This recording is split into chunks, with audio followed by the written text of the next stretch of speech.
What the hell? Let's have some fun. Hello, hello, hello.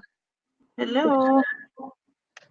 See who joins us this late hour or morning.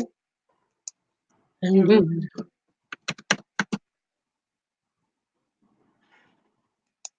Oh, let me say hi.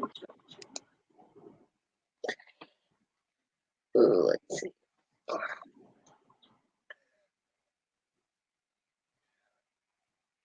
Yeah, it says we're live, so we're good there. Come on, load up. There we are. Woohoo! Hello. I'm a night owl as always. Us two. We're always up. Me and Hello, Teresa. Saturday. Yeah. I haven't been a night owl in quite some time, but it's all coming back to me.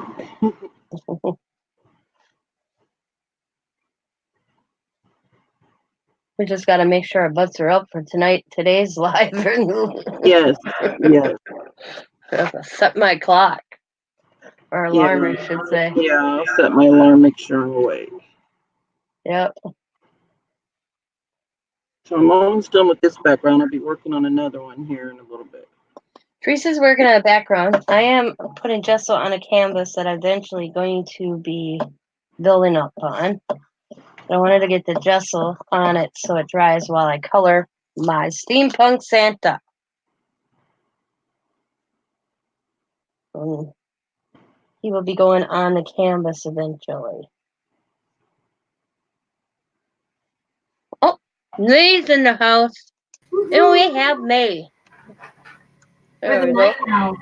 Yeah. That's my first time with May. No, it's not. Hi, Teresa. I got my package. I was so excited. Thank you so much for this. This was awesome. I didn't have this. Oh, oh, you're welcome. I love those things. I did a couple of pieces with the patina one, and I thought you would like that. Oh yeah, I did a ultra paintbrush, my canvas. I loved it, but I destashed all that when I got out of crafting. So thank you. You're welcome. So you What are already you making? let me background. That looks pretty cool. That looks I sell them in my and when I have auctions and stuff because people like to use them for die cutting and whatever. I usually sell a stack of them for like 20, 25 bucks. it looks good.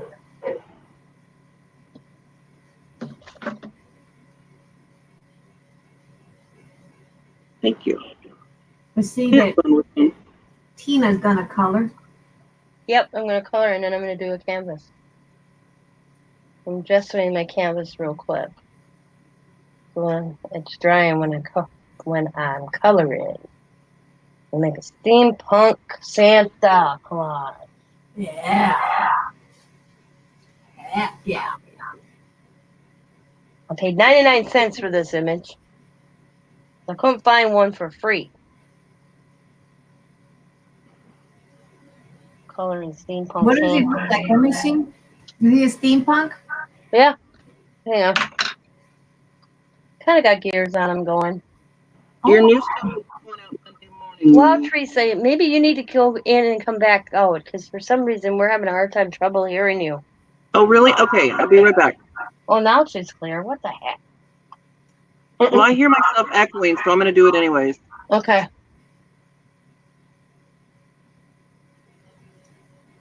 I like that steampunk Santa. Yeah. I'd have to look to see where I bought it. I was looking for a coloring image I could, just print, but nope, I couldn't find one. So I bought it. You gotta color mine in. Gosh, no. 99 cents. I can't believe I paid 99 cents for it, but oh well. You want something bad enough, you pay it. Alright. And I got my canvas is nice and gessoed, so I'll let that sit over here and dry. And then I'll finish cutting, and then I'll start coloring. maybe by the time I'm done coloring, it'll be dry and I can start working. I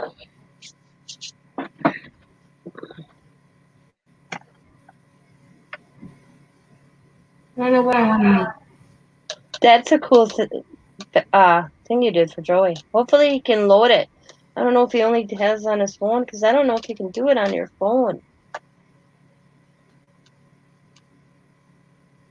I hope he doesn't have just the phone. Yeah. Did you see his one about cooking? Oh my god, it's so funny. Yeah, I was laughing. His chili looked so good, and I'm hungry, and I'm like, God, that looks so good. Oh, there's Teresa. I had to tell him how to put it in the microwave. Is that better? Teresa, that looks really cool how you did that. Mm-hmm. Oh, thank you. I like I that. have fun with my backgrounds. That's one of the first things I started after scrapbooking was doing backgrounds. I like it. I watched this one girl, I can't remember her name, but she did it in steps, how to create a background. I have to look her up again. And she tells you what steps to use certain things. Yeah, with mixed media, you have to know how to combine those backgrounds. Yeah. Right. Some people just jump on it thinking that they can do it, but it's not that easy. No, it's not. You got to really, really pay attention to your layering. There's a lot of work to it. A lot. Yep.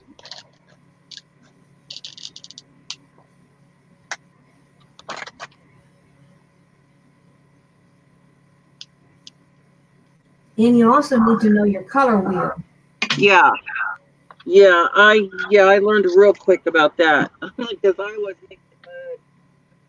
Yeah, because otherwise you'll create mush and brown. Yeah. Yeah. When you get a brown, that means you created mush because you didn't color coordinate right. Yeah. Done that. Yep, me too. Me too. Some people don't realize that though.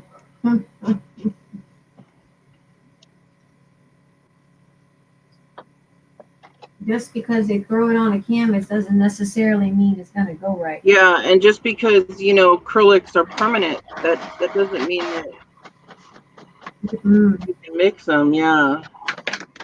Well, just like I know that like the sprays is with the dilution, Diane Weaverly, she talks about the cold and the warm and making sure if you pay attention to those videos, she specified don't mix these up because you're going to create. Tim Holt does too.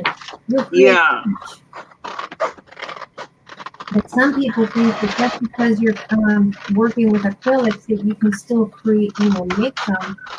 But every artist will tell you if you mix them, you're going to get brown. You're not going to get the color you're looking for.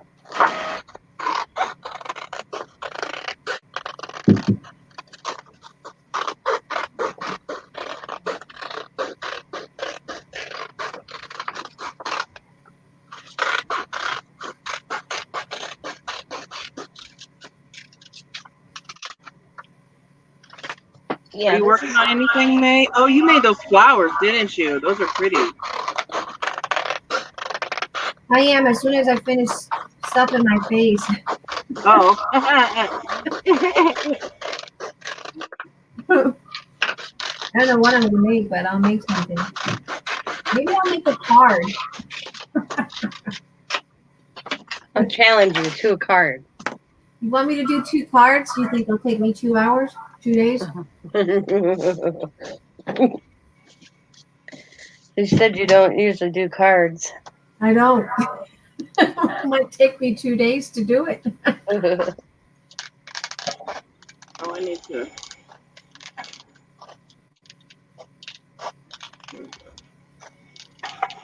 I don't like sitting there cutting pieces of paper to stack up on. I'm just lazy.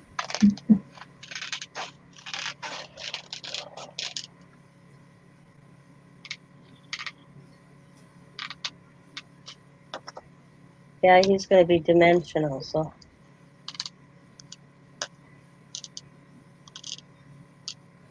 I wish I had your patience to color. I just don't.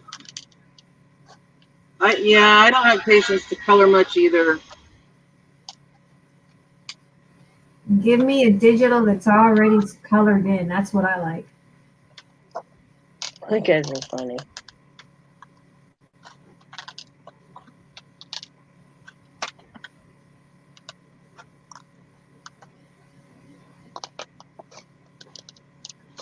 I didn't know they had. I didn't know they had steampunk Santas out there. Oh yeah, I got a couple of images. But this, I wanted a color one. So instead of having a printed Santa, I could have got a printed Santa. It's already. But I want a color. Oh, they have printed Santa that's already colored. I'll buy that. That's the one that I Yeah, have. I found it on Google Images. How did I cut that? Okay, I did Let me cut see that. what Etsy has. Maybe I can do. I don't have patience to color. See, I have the patience to color. See, where did I put it? Smart. Maybe. Where?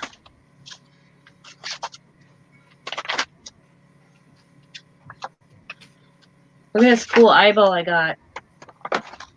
Oh I wow. don't like eyeballs.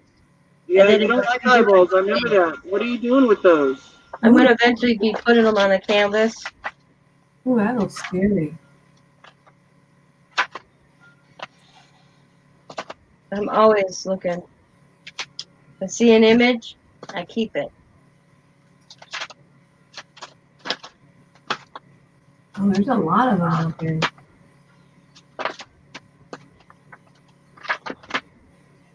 This one's pretty. Where did I do a Santa? Where is my Santa? Hey, maybe I used it already. I might have used Santa up. I have to reprint him more. They could have. Here, I found the Julie nutting paper, by the way. Figures I'm off camera. But this was the pad of paper I got with it from me. Hold on, let me go give it to you. Double-sided was nice. It's pretty. Her paper is pretty. I saw it at the store here at Susan. And I was like, where did I put it? And I just discovered it. I stuck it in there over here instead of with Christmas. I'm going to stick it with Christmas because then I won't lose it. Where did I put him? I might have used Santa. I might have to reprint Santa. I'm not seeing my Santa. But Kathy's got some of my Santas. I gave. And plus Mars, I sold some in my auction. Okay. You just type in steampunk Santa. I just saw one, but they're tags. Yeah, I didn't find too many.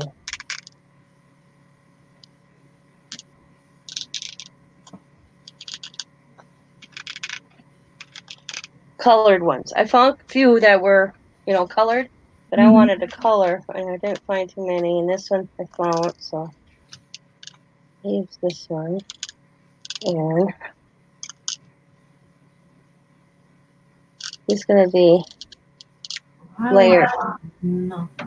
Layered. It's gonna go on a canvas, but the canvas is gonna be built. So I got the canvas just so it's gonna be a while before I even get to the canvas.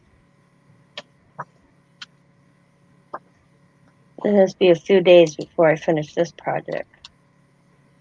Close. Yeah, because you have to color the image.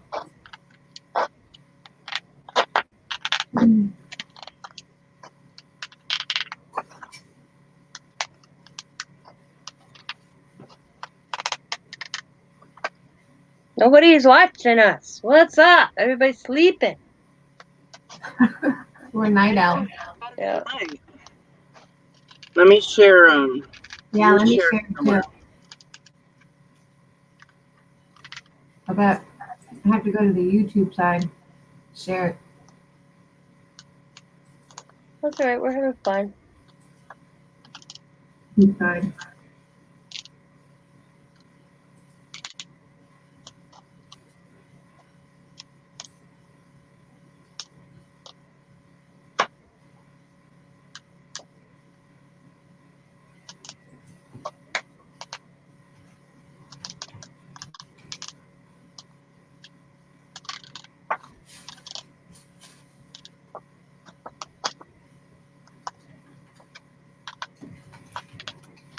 There, I shared it. I shared it in the poodle pack. That's Cool. pretty. Cool.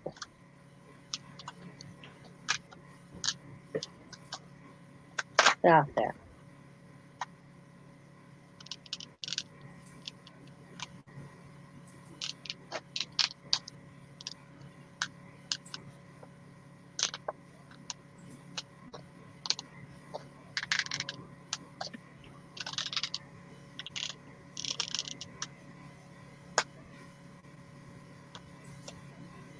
I'll let this one dry and I'll start a new one.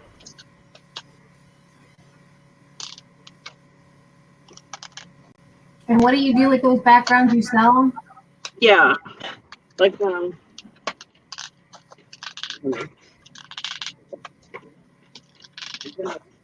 these are just a few I've made so far. Oh, that one's pretty. That one. They're awesome. That one. Ooh, look Joe at likes this one. So those are the people that just don't know how to do backgrounds. They can just buy them off of you. Yeah, Yep.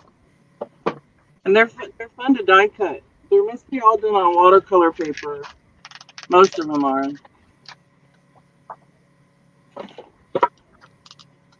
Those are really nice backgrounds. Thank you. I have fun with them. I really do.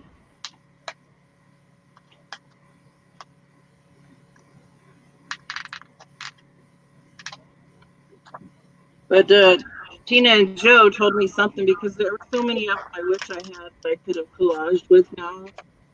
And they told me just print them and or scan them and print them, copy them. And I never thought about doing that. Oh yeah, I keep all my original.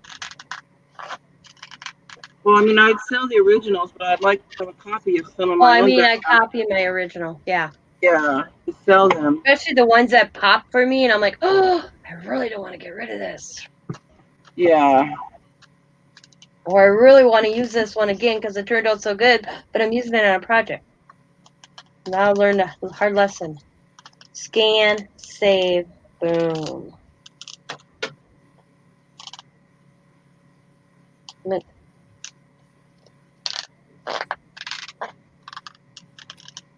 No, there really isn't much for Christmas on steampunk. No. I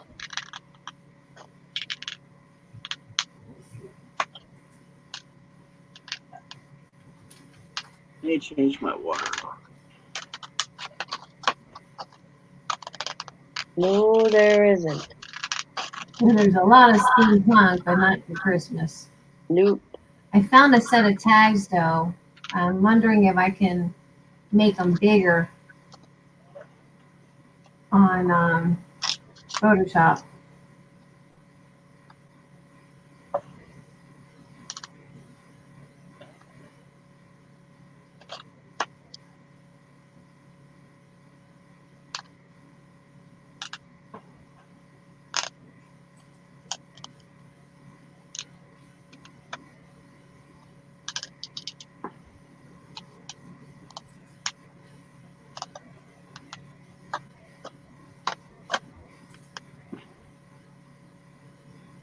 That's not even steampunk. Some of these people, they just label steampunk just for the heck. That's not even steampunk.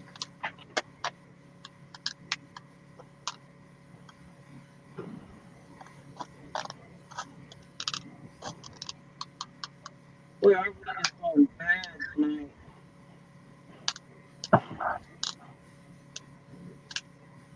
What's that? Our wind is going really bad tonight. Oh, yeah, I'm sure you can probably feel it there too. Yeah, I mean, our RV is really set, but when it's like gusts up to 40 to 60 miles an hour, you can feel it sometimes. Now, are you closer to San Diego? Well, San Diego's about 2 hours away from here. How close are you to Los Angeles? It's about 2 hours too. Oh, 2 hours each way. 2 hours west to Los Angeles and about 2 hours south to San Diego. so you're like in the middle Yeah. of those two. Have you ever gone to LA district? You mean like downtown LA? Yeah. Oh yeah, that's where the hospital was where my son stayed in Children's Hospital Los Angeles. Yeah, I basically lived there for almost a whole year at the hospital. Wow. It's crazy. You see people in their homeless people in their tents, nicer tents and nicer stuff than I've got set up on the side of the sidewalk. Yeah, I Really? saw that when I went shopping for I used to go to LA to buy all my lace provider that I buy from. He's there in LA. But I would go downtown LA to shop and pick up supplies. And I would get a kick out of it. I would. Yeah, I mean they love that area because it doesn't get really cold, it doesn't get really hot, so it's perfect weather for homeless people. Yeah. I thought it was kind of funny when I saw it. I was like, look at that. They are really upscale. I mean, they have really nice tents. They have like bedrooms built onto their tents and I stuff. wonder if they're donated to them. Do you think they're donated to them? I bet. I bet. I mean, because some tents are a few $100s, but you know what? I met a few people that panhandle and they make a couple $100s a day. Really? I thought it's illegal. Well, it is, but you got to be caught for it, though. Yeah, it is. That's what they do. So a lot of them, though, they panhandle just for their drugs and alcohol, and they don't really have anything. Those types, you see them pushing their grocery carts full of their stuff from place to place all the time. I remember my freshman year of college, my sophomore year of college, I had to write a paper. And it was on the homeless. They did a study in Washington, D.C. of a homeless. They followed them. And some of these homeless people weren't really homeless. They were actually, they had made a career out of panhandling where Right. they would drive up in a Lexus, BMW, a fancy Yep. Mercedes, Yep. And they would park it somewhere. They would, come change with their, peddler, panhandler, beggars' clothes, and then they would go out beg for hours, and then at the end of the night they would go home and to their fancy homes, and they were living very nice lifestyle. Yeah. Yeah. Yeah, I was like, they were talking about that on the news a few times when I was out there. It's really bad like that. A lot of them do that, and I think that's sad. If they can get a real job, because sometimes a lot of them are like veterans and stuff like that. yeah, some of them are real live panhandlers. Yeah, Not all of them, but some of them are. Because, with the Vietnam, a lot of them are like the Vietnam veterans. yeah.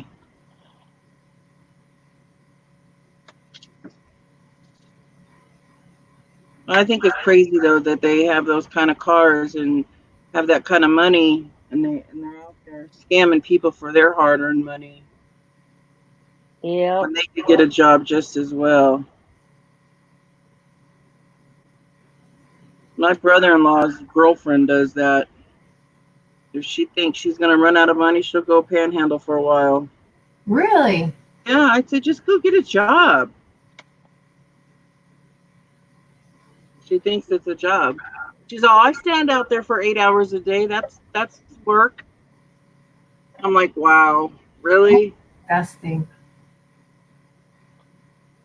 I tell you one thing, I'd hate to run into somebody I know. Oh yeah. Or, I've ran into somebody I know. You know what I told him? Keep your butt out of the casino. yeah, really.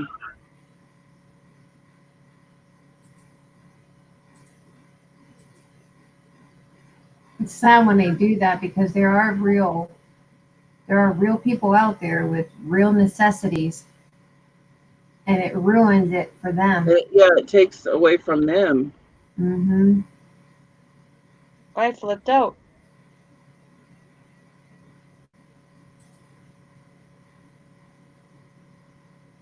That's why they got all these weird, not weird, but they have all these laws now about panhandling.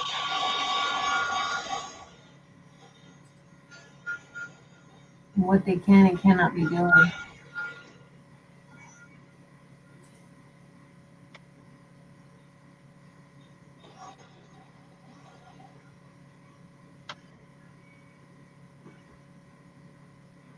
Well, if our kids would help us.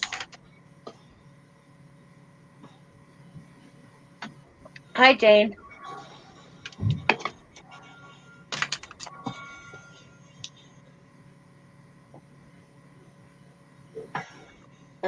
I went, your kids should not have to help you with the income that you guys have. They're raising their own families. Your butt should stay out of the casino.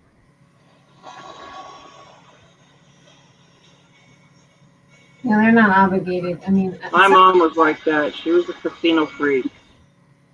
My son-in-law's parents are, yeah, they're like that.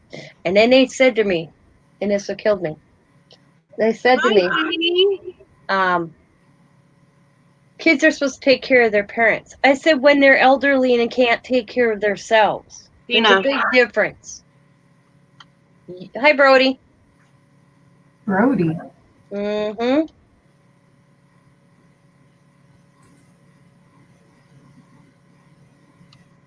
Was I in the right? Yeah. Brody, does your mom know you're here? Oh, you're a night owl just like us. Hi, Brody. Hi, Jane. Janie, I think it's her name. Hi, Tad. Yeah, Janie. Yeah. Hello, ladies. Okay. Must be champion. We're all like little night owls. Yep. I'm gonna do the ugly sweater thing, Janie.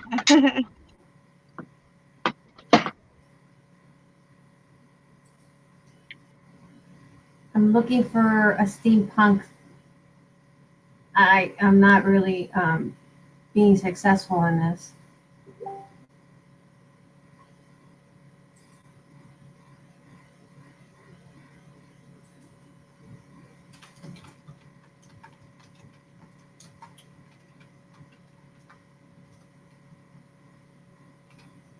I'm trying to find my steampunk.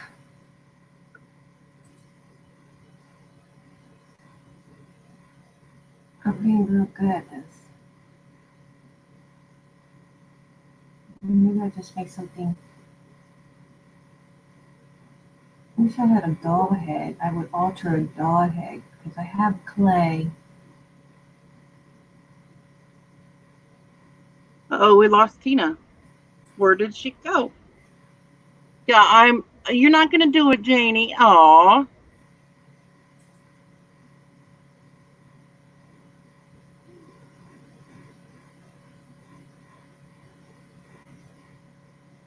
You only root people on.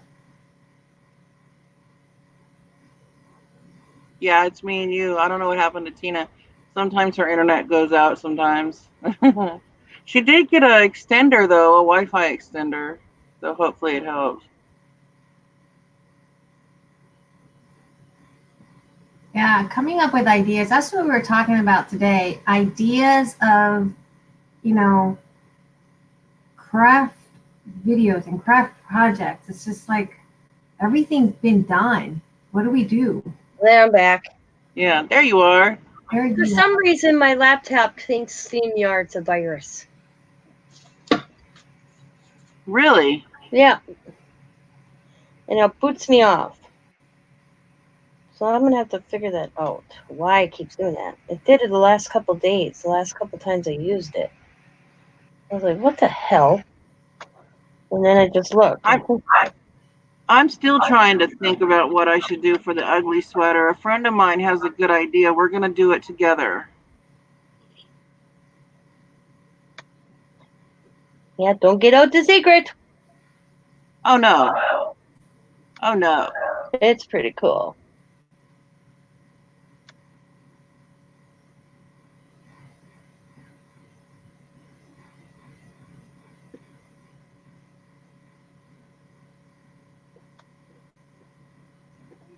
Light blue, light green. Maybe put some green too. Well, I think I'll just alter my little star. We're gonna look for a steampunk thingy, but I'll just alter my star. Do I have enough coffee?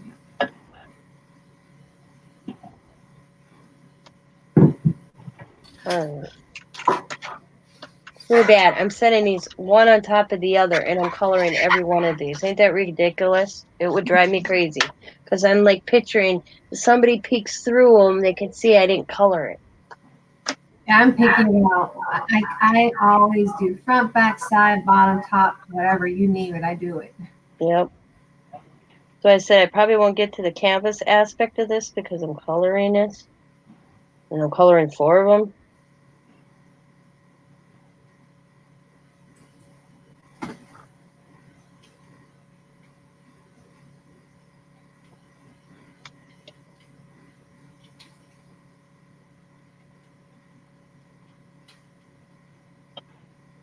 He is going to have some green and red in him, but I'm doing like all the gears, and then I'm going to add the other colors into him. He's going to be a mixture between glitter pens and markers.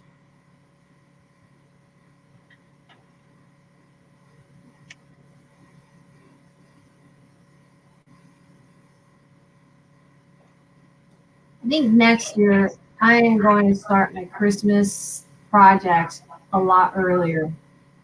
I just feel like I was rushing this year. Well, it seemed like it came up so quick. And I'm But not this is a quick I'm getting got it done. I've been doing the Christmas since the first week of November. Yeah, I'm about tired of Christmas now. I'm Yeah, getting there. I'm done with, I mean, aside for I'm gonna probably do these little stars. I mean, I want to do more, but it's like Christmas is what, 12 days Yeah, away? only- Something like that? Yeah, 10 days away from Christmas. 10? Oh my gosh. Yeah, that's what I said just now when I looked up. I'm like, what's the point? But I think I'm gonna keep. I started late and Well, you do other things too, so you're busy. I can't get my well I started, I didn't have craft stuff when I started back to crafting in July.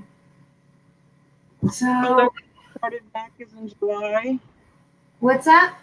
You just started back in July. Yeah, I destashed everything. I got rid of what I didn't get rid of. I put it all out on a driveway, and I had someone come in, put it on a garage sale site, and said, "Come get it free."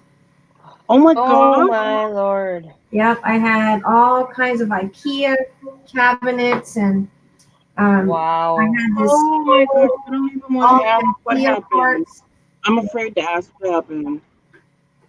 Kia carts, everything. They just came in and grabbed it, took it. And that was it. Wow. Your husband wouldn't tuck you out of it? My husband was the one. Janie, she says she feels ill because of what you said. He encouraged me because it was just really hard on me at the time, and I had all this soldering stuff, expensive soldering stuff. I had paper pads, stamps. I had, oh my god, carts of IKEA full of stuff. I just got rid of it. Guy came in, he loaded up a trailer in his truck. Wow.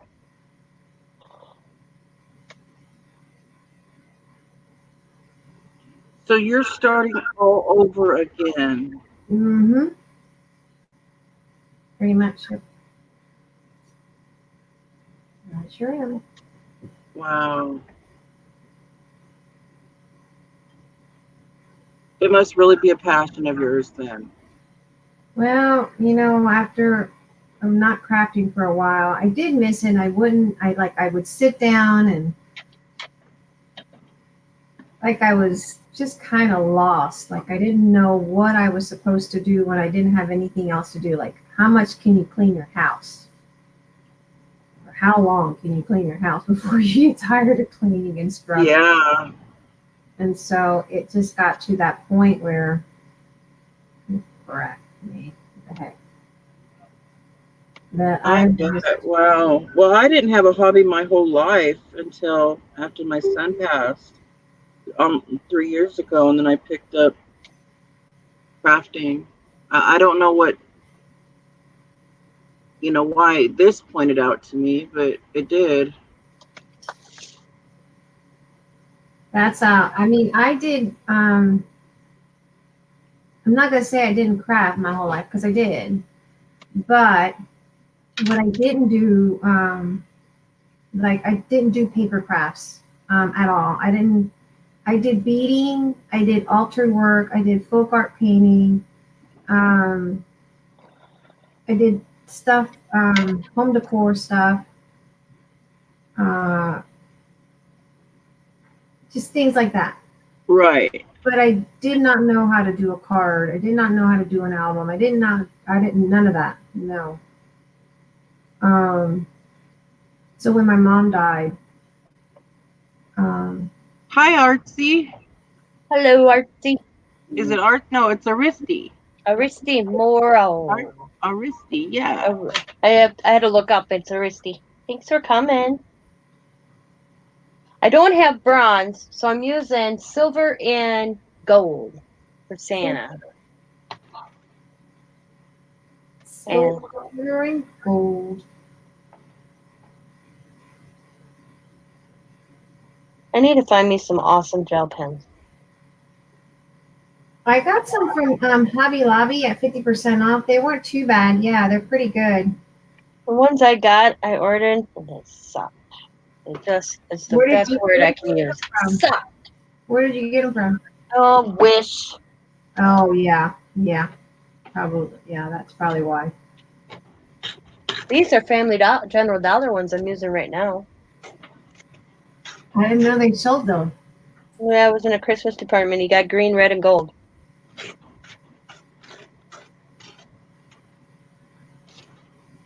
Didn't even know. Look how many night owls we have. My God. Insomnia is like horrible, guys. Mm-hmm. Horrible. It's a horrible thing.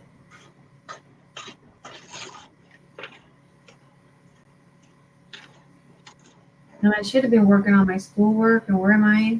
Over here, because I'm procrastinating. I got a paper that's due on the 22nd.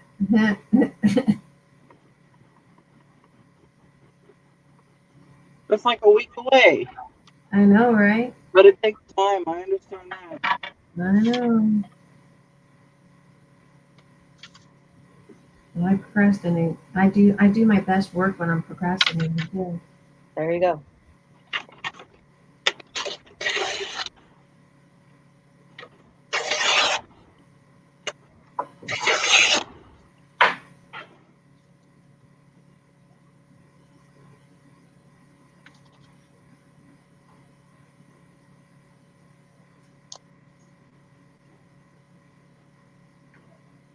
Looks so cool.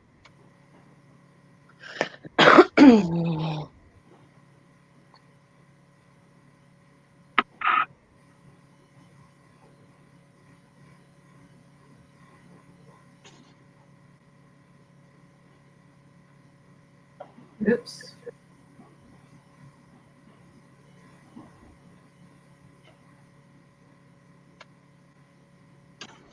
What time is it by May? May and I, it's 4:00. We're in the same time zone, May and I. Teresa's 2 hours behind us, so. Yeah, it's only 2 o'clock for me. Yeah. Oh, I think Janie and I are the same time too. Where is She's in Arizona. Oh, you're in Arizona? Oh my God. Yeah. I used to live out that way. Janie's a sweetheart. I lived in Oro Valley. And I did a lot of marketing for Sonora Behavior Health in Tucson. Well, you people lived all over. I've never lived out of Oh, Wisconsin. Military. yeah, Janie's an hour ahead of me. That's right. I forgot that Arizona does not change time.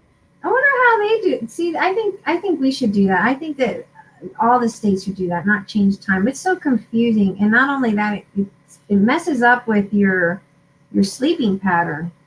Yeah, it does. They never do that in the Midwest. Because of the farms and everything, right? Yep, because of the farms. Yep.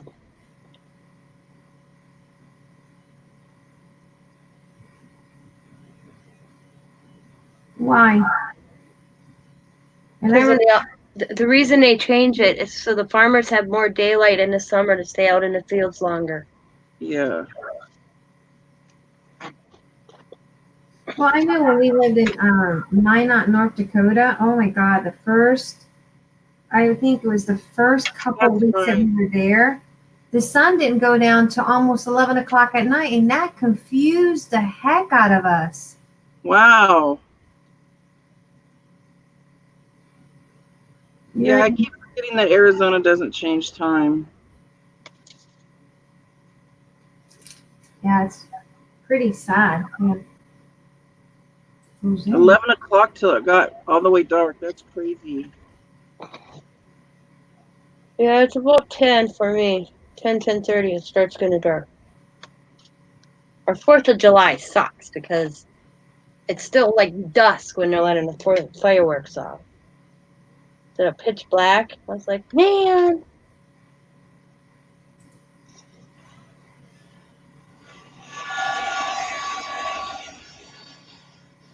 It confuses my daughter, like my Brianna. I would send her to bed, and I would always, their bedtime was 8 o'clock, and I would say to her at 7, we would give her at 7, because otherwise it would take her an hour to get her to sleep a little. And so she would say, but why am I going to sleep if the neighbor's outside playing? And I said, you're going to sleep because it's bedtime. But the sun is out. But the sun is out. I think that's why I could never live in Alaska, having, all day, all night light. Yeah. She was the cutest little thing. Cute as a button. But the sun is out. I'm like, no, child, it's almost midnight. Oh my gosh, Janie. Tuppy is a spoiled, rotten brat. I brought home toys today for all of them. I brought home like a big grocery store full of different toys from PetSmart, and I brought them home a new an automatic food dispenser. And he would not let his mom or his auntie, the other dogs, eat for at least 2 hours, wouldn't let them come near it. He would give them attitude. He wasn't meaning no harm, but he was just like, no, this is mine. Everything. And I'd give him one new toy. He'd go and play, and I'd hand one over to another dog. He'd drop that toy, come to get the new toy. It was like he was a kid. He wanted all the new toys, he wanted all of it, everything. He did not want to share. He was like a little 2-year-old. He is too. But he's so huge. I can't fit him on my desk anymore. I had puppies born when I was live streaming, May and Tina. Really? A long time ago. My one dog had puppies. Oh, wow. And I'd set the puppies up here.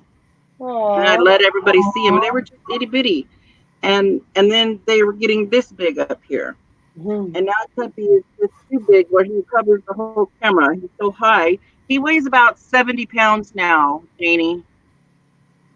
Damn. Oh, he's still a fat puppy. He is still a fat. We eat together 3 meals a day sometimes.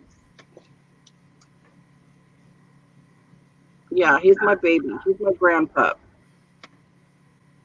Because Ruby's my baby, and it's her baby, so my grandpup. I love my doggies. I love my fur dogs. Ever since my older kids left, that's all I really got. Have you always lived in California, Teresa? No, I've lived in Washington State, Nevada, Mississippi, and when I was a little girl, I lived in Wyoming and Ohio, Louisiana. You lived in Wyoming? Yeah, Where in Wyoming? in Casper, Wyoming. Oh, okay. It was freezing. Yeah. It was freezing there. My dad wore battery operated socks. That's how cold it got there. Battery operated. I've never heard of Yeah, they're sock warmers. They warmed your feet up. They were battery operated, and they kept your feet warm because he would set mobile homes. He was setting them, in the winter and stuff, and he'd have to get underneath the mobile homes to set them.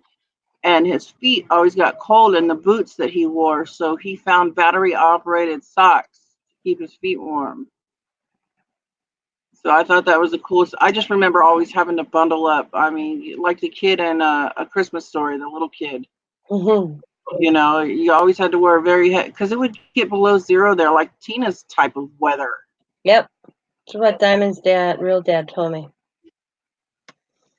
'Cause he lives out in Wyoming.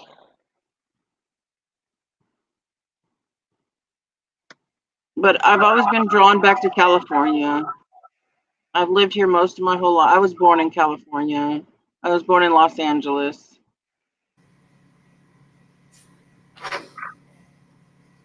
That's how I think it was in North Dakota when Eric was stationed there. Um, People would leave. They would go in. I thought it was so bizarre that people would go to the grocery store and leave their cars running. I didn't know why. And it was because, yeah, the negative, Right. and no one dares to steal those cars. I couldn't figure out why my dad would have to hook up a heater for his car, and at night and leave it there, or keep it warm enough so it would start in the morning. Yep, Scott's had to do that. There, Oh, what's the coldest it gets there? Well, I've been in the negatives. Mm. Yep. See, when we left Minot, North Dakota in 2010, it was negative 52. Oh my word! Yeah, you can feel the hair in your nostrils freeze. Freezing up, right? Yeah. It's been where the kids didn't go to school for a week. It was so cold. And of course, Diamond still had to work, and they live 20 minutes out of town, so Diamond, she finally just packed up the kids and they all just stayed in town by Scott and I. Teresa, Janie wants to know, how's your mom? My mom's doing good. She doesn't want nothing to do with me though, Katie, anymore. Why? I called her boyfriend out on letting her go into a seizure and then calling 911. He knew it was coming, but he said she didn't want to go to the hospital, and I called him out on it and went off on him. And my mom backed him up. Oh, that's horrible. After she felt better instead of me, and told me to never call her again. She said never to call her again? Yeah.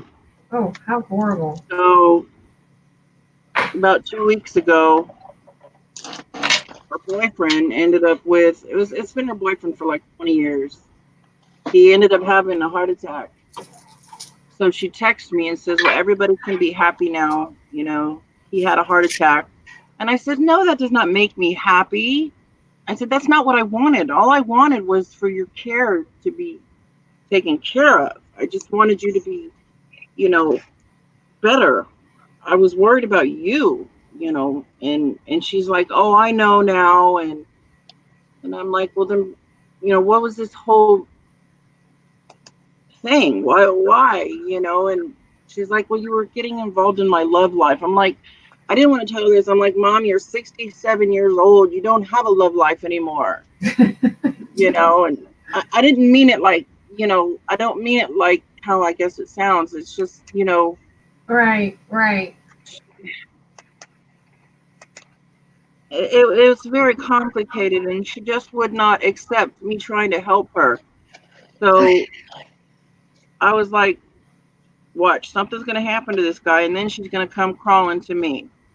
But my mom's never cared for, she's never once fought for me or my sister my whole life. We're daddy's girls. My dad raised us. So that's, you know, that's where that is. I And I your love her dad to death. passed away, I take it? Huh? Did your dad pass away? Yeah, in Aw. 2005. But I love her to death, and I always cried for her as a little girl, but she just was never there. So she And didn't raise you at all? no, not at all.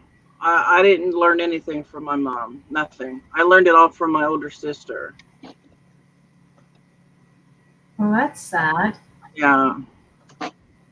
Thank you, Janie. But I mean, she texts me now, but it's like I don't go out of my way. Like, Janie, I don't think I'll ever go out of my way and have another auction again to buy a plane ticket to go and see her. That's how low she made me feel. That's what I did May last year, or no, last March. You know, it's been almost a year, but I had an auction to raise money to buy a plane ticket to go and see her, and I made just enough money to buy a plane ticket, a round trip plane ticket to go and see her, because I haven't seen her in years. And I went and stayed 9 days with her. We had a great time. And, you know, after she told me that, you know, a month or so ago about not to ever call her again, it kind of dawned on me, wow, I think that was the last time I'll probably ever get to see my mom again. Oh, that's so sad. Yeah. I'm sorry you had to do that, because I know, I mean, my mom and I, we were very close. You know, you would think normally it's the dad that disappears, because that's how my dad. Yeah. No, my dad wanted his girls. There's just me and my sister, but I had an evil stepmother. Oh, I have those too. Yeah. Yep. I mean, she's evil. Mine was a step I mean, monster. The Yeah. day of my dad's funeral, she was trying to get drunk and sleep with another guy. Oh, damn. And That she'd been with my dad for almost 30 years. That sounds like my stepdad. My mom was in the morgue, and he's over there flirting with a family member, my mom's oldest niece. Wow. Yeah. Wow. I tell you. Worst part is that she was going right along with it.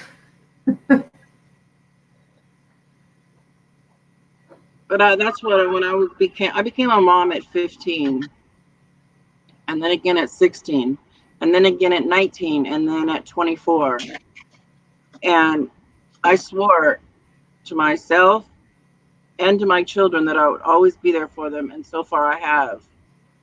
That I would always be there. Oh, you were young, Jean, when your mom died. Oh, I'll probably lose it, because Janie. I wanted to be a mommy's girl. I did. I really did. But she just wouldn't fight for me and my sister. There was a lot of drugs involved. Oh. Yeah. Janie said she was only 20 when her mom died. Oh my gosh. I can't imagine. That's when you're just starting your life and you need to have all kinds of help, you know. I couldn't imagine. I would call my mom up when I moved to my first apartment. Mom, how do I make this and how do I do that? I still catch myself dialing my mom's number. She's been gone since 2008. Yeah. My dad, he held our family together. Ever since he passed, it's like the family doesn't do anything anymore. That's how my mom was. My mom kept us, you know, there's 4 of us. She kept us all together for her sake. We always try to, it's like the family's gone in every direction. Talked to my cousin, who she told me today, because my uncle's ill. She's 62 years old. and my uncle's on hospice, and it's like, wow, the family's just so separated. Yeah. Wow, that's so sad, Janie. I'm so sorry you were so young and that happened. Oh, lung cancer only 3 months after state boards. Oh man, that's Aw. to miss It's like someone. my dad. You would think after losing my brother, he'd wake up and realize he has a daughter Yeah, you would think that. Yeah. besides my sister. Nope. Sometimes they Oh, don't. so he acknowledges your half sister, but not you. Yeah. My sister is the apple of his eye and her children. That's how my dad is. My dad, I have 2 sisters that my dad has with my evil stepmom, and he acknowledges Oh them. my gosh, you're the first person who knew she died? Wow. That's young to see something like that. 20 years old? Yeah. You're still a baby. Especially with your mom. I mean, gosh, you got a whole, if you have kids, she doesn't get, you're just starting your life. If you started like you started having kids young. 15, my gosh. Yeah, but I've been with my husband for that whole time. We're going on 28 years. What did your dad say when you came home pregnant at 15? He was there for me. I was raped, so Oh, I didn't find out till 10 years later. I was raped. So it's where my first child doesn't belong to my husband. oh. But So all the other three do, but he's our baby. He's been there for him since he was 6 months old. Oh, you watched her in the hospital die. Oh my God. That's gotta be at 20. Dad wanted someone to be there with her, and I had night Oh my shift. gosh, Janie. Oh my gosh. I can't imagine. I was 36 when my mom died. I can't imagine doing that at 20. I lost it. I literally lost it. Yep, me too. Same age. When my brother came in the kitchen and told me, May, go check mom's breathing. I don't think she's here. I think she's died. I was frying eggs. I was making breakfast for my kids and everyone. I dropped everything that was in my hand and just started to scream. I lost it. I just. What, was she sick already, or Who? your mom, May? My mom had cancer. Oh, okay. And she I had gone to see her in August.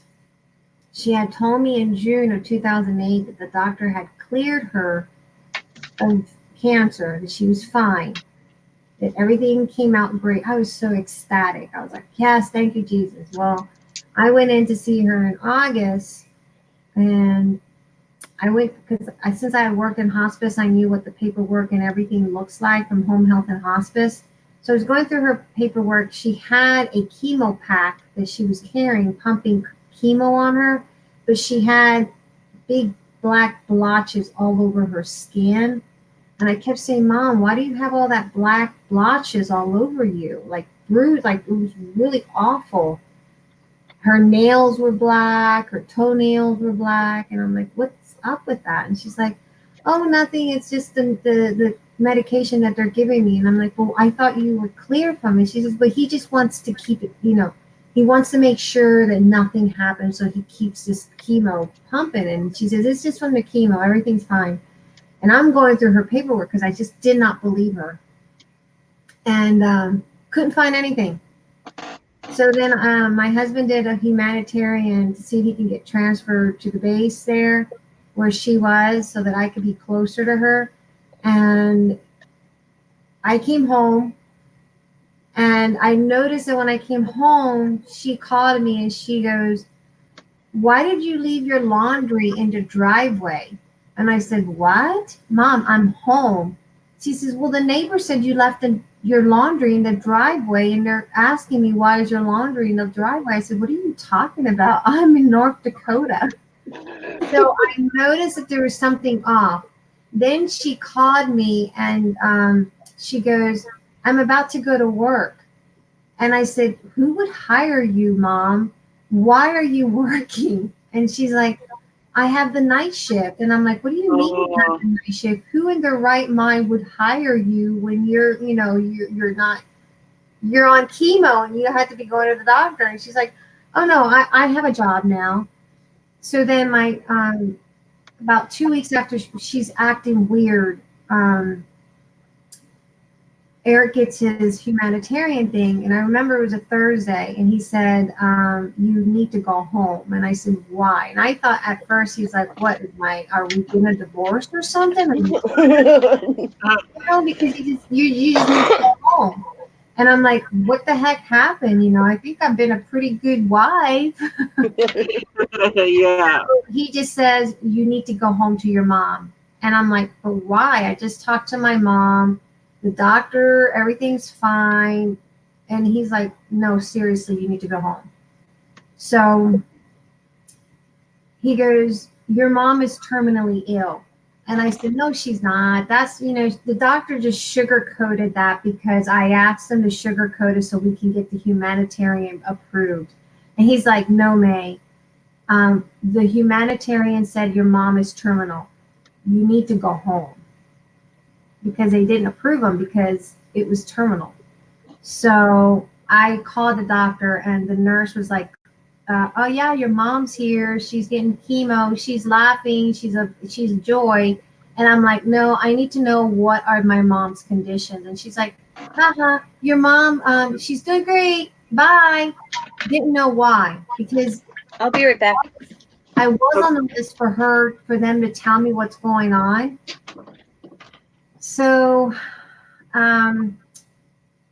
that night I had a little incident where I was up crying and I could have sworn I saw my mom coming.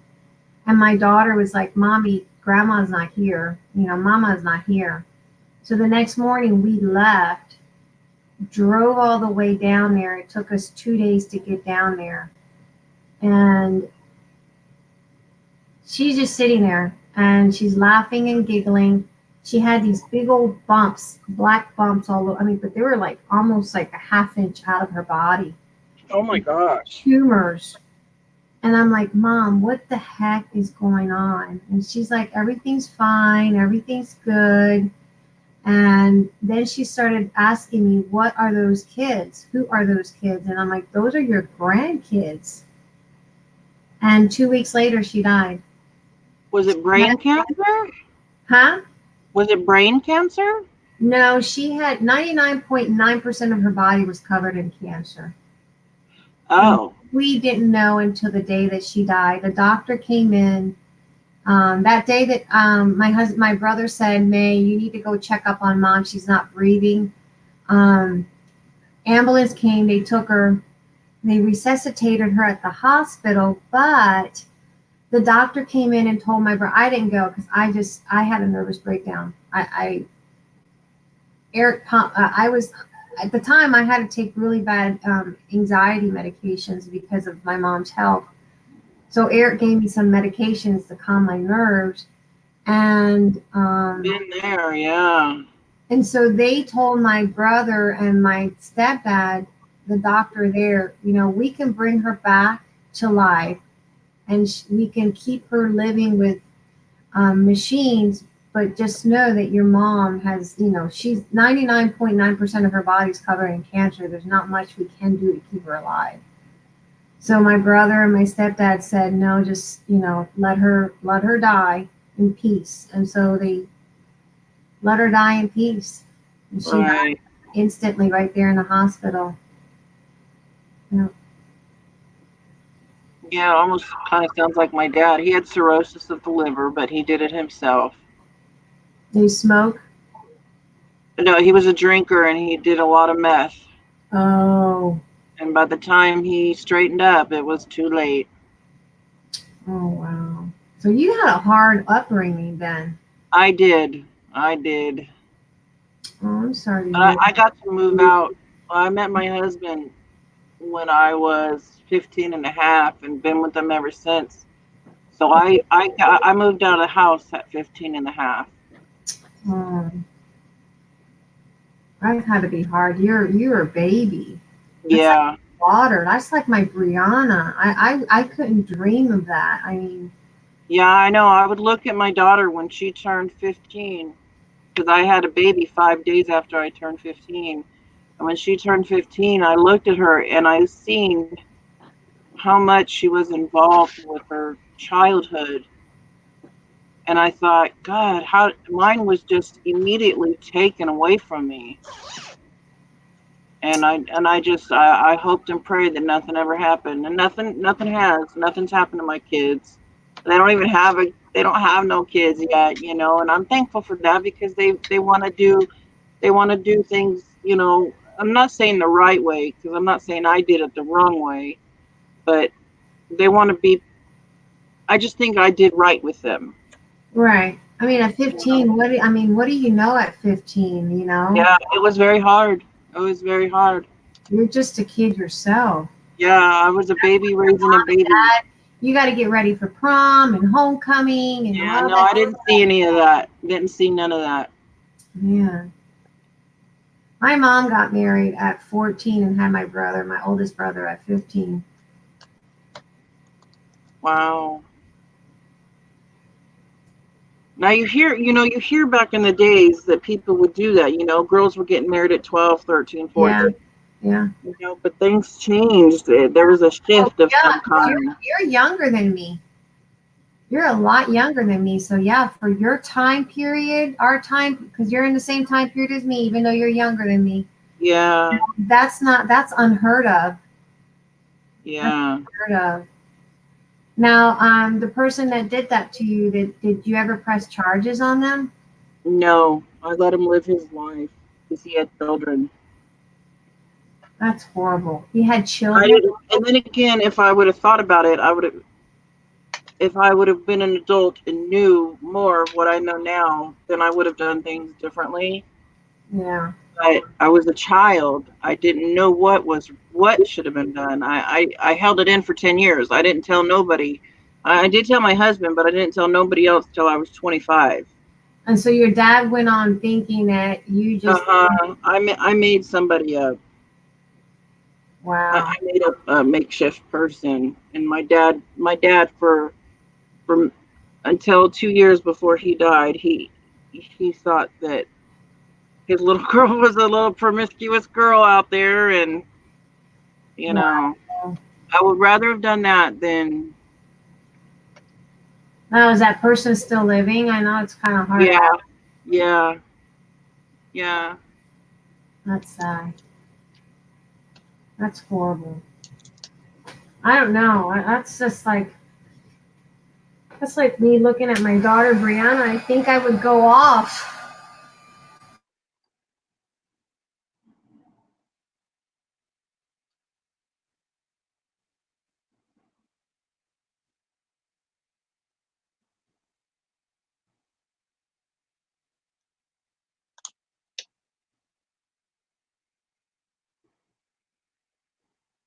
I don't think mine is dry yet. Is it dry? Yeah, it's dry. Oh wait, right there's but. Whoops! I just ran my finger right through the jet fuel. You know, when you're a kid, you don't think about too much things. You know, you think that Right. life is meant to be easy. You don't think about that kind of stuff. It's kind of hard. I don't know. I don't know what I would do in a situation like that. I had a friend from high school. I remember she was a cheerleader, a preppy cheerleader, very smart, into student council and everything. You know, she was a very well-known girl. And we were in an AP class. And it was a college advanced class that we got selected for. And the teacher, he owned a deli, so everyone knew him. I mean, he was like the to-go-to teacher because he was cool and he owned the pizza deli, and we all kids would go there and work. We would get a summer job with him, and she played field hockey, but she was also a cheerleader for the football team. But she started to, her senior year, I was a junior, she started to wear these baggy shirts. And the only reason is because we were in that class, that government class, it was an advanced class. And she would just put her hand, like pulling out her shirt inside her. You know how you put your hands up your sweater and pull them out to stretch it? And she just started wearing these shirts and these sweaters, and everything was big, and it was not something she was commonly known for wearing, you know. And she just kept saying, "Oh, I just have issues with my gallbladder, and you know, this just feels a lot comfortable when I have a flare up with my gallbladder." Well, we're kids, you know, teenagers. The heck do we know about gallbladders and flare-ups, you know? Yeah, right. So Dave, he said he was the teacher. We all knew him by Dave. He goes, "Are you sure you're not pregnant?" And then he started saying, you know, I think one of the topics that we were covering is, you know, something about pregnancy and the rate of pregnancy in the U.S. and whatever. And he made that comment. I said, "You sure you're not pregnant? You know, you kind of give me that impression you're pregnant. You're hiding something underneath that sweater." And she's like, "No, I'm not pregnant." Well, she never came back to school for like 2 months. And then when she came back, it was because she had gotten like massively big, and she opened up to everybody that she had been date raped. Oh. And then she had a little boy, and the reason she came back was she was about to have the baby, and I guess they put her off in one of those schools for pregnant girls, and she needed something from the school, and she had the baby like maybe a week, 2 weeks later, I don't know. And she had a little boy, but she explained to everyone she had been date raped. So when Dave said that, she was offended because it wasn't like she was out there having sex or something. She just she got date raped by a college boy. She went on a date thinking he was okay, and he raped her. Oh man. So she talked about, you know, you need to be careful who you go out on a date with. Did she keep the baby? Yeah. She kept the baby. Her mom raised it. Her and her mom. The last time I left, when I left Delaware, her and her mom raised that baby boy like nothing, like, you know, like nothing ever happened. She never led on to anything. You know, she loved it just like any other baby. Yep. And that was the only child she ever had. To this day, that's all she had. 'Cause she's a bit older. I think she's a year older than me.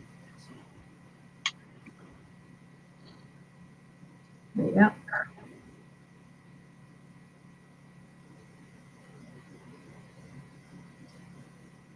Yeah, that kind of hits home. I imagine. I'm sorry. No, I've been through a lot of therapy and counseling and stuff, and so is my son because he knows about it. You know, but he knows he's only got one father, and that's my husband. Well, your husband's a very honorable. My husband was 17 too when he took on. Yeah. Was he? He was a kid too. Yeah, he was just a kid himself. He was having a hard time with his own family too, so it was like it was meant to be. It was, and for what I believe in, it's just things that happens in this world, and you have to overcome them. You have to. So where did you guys go to live? Did you move in with his family, or you moved on your own?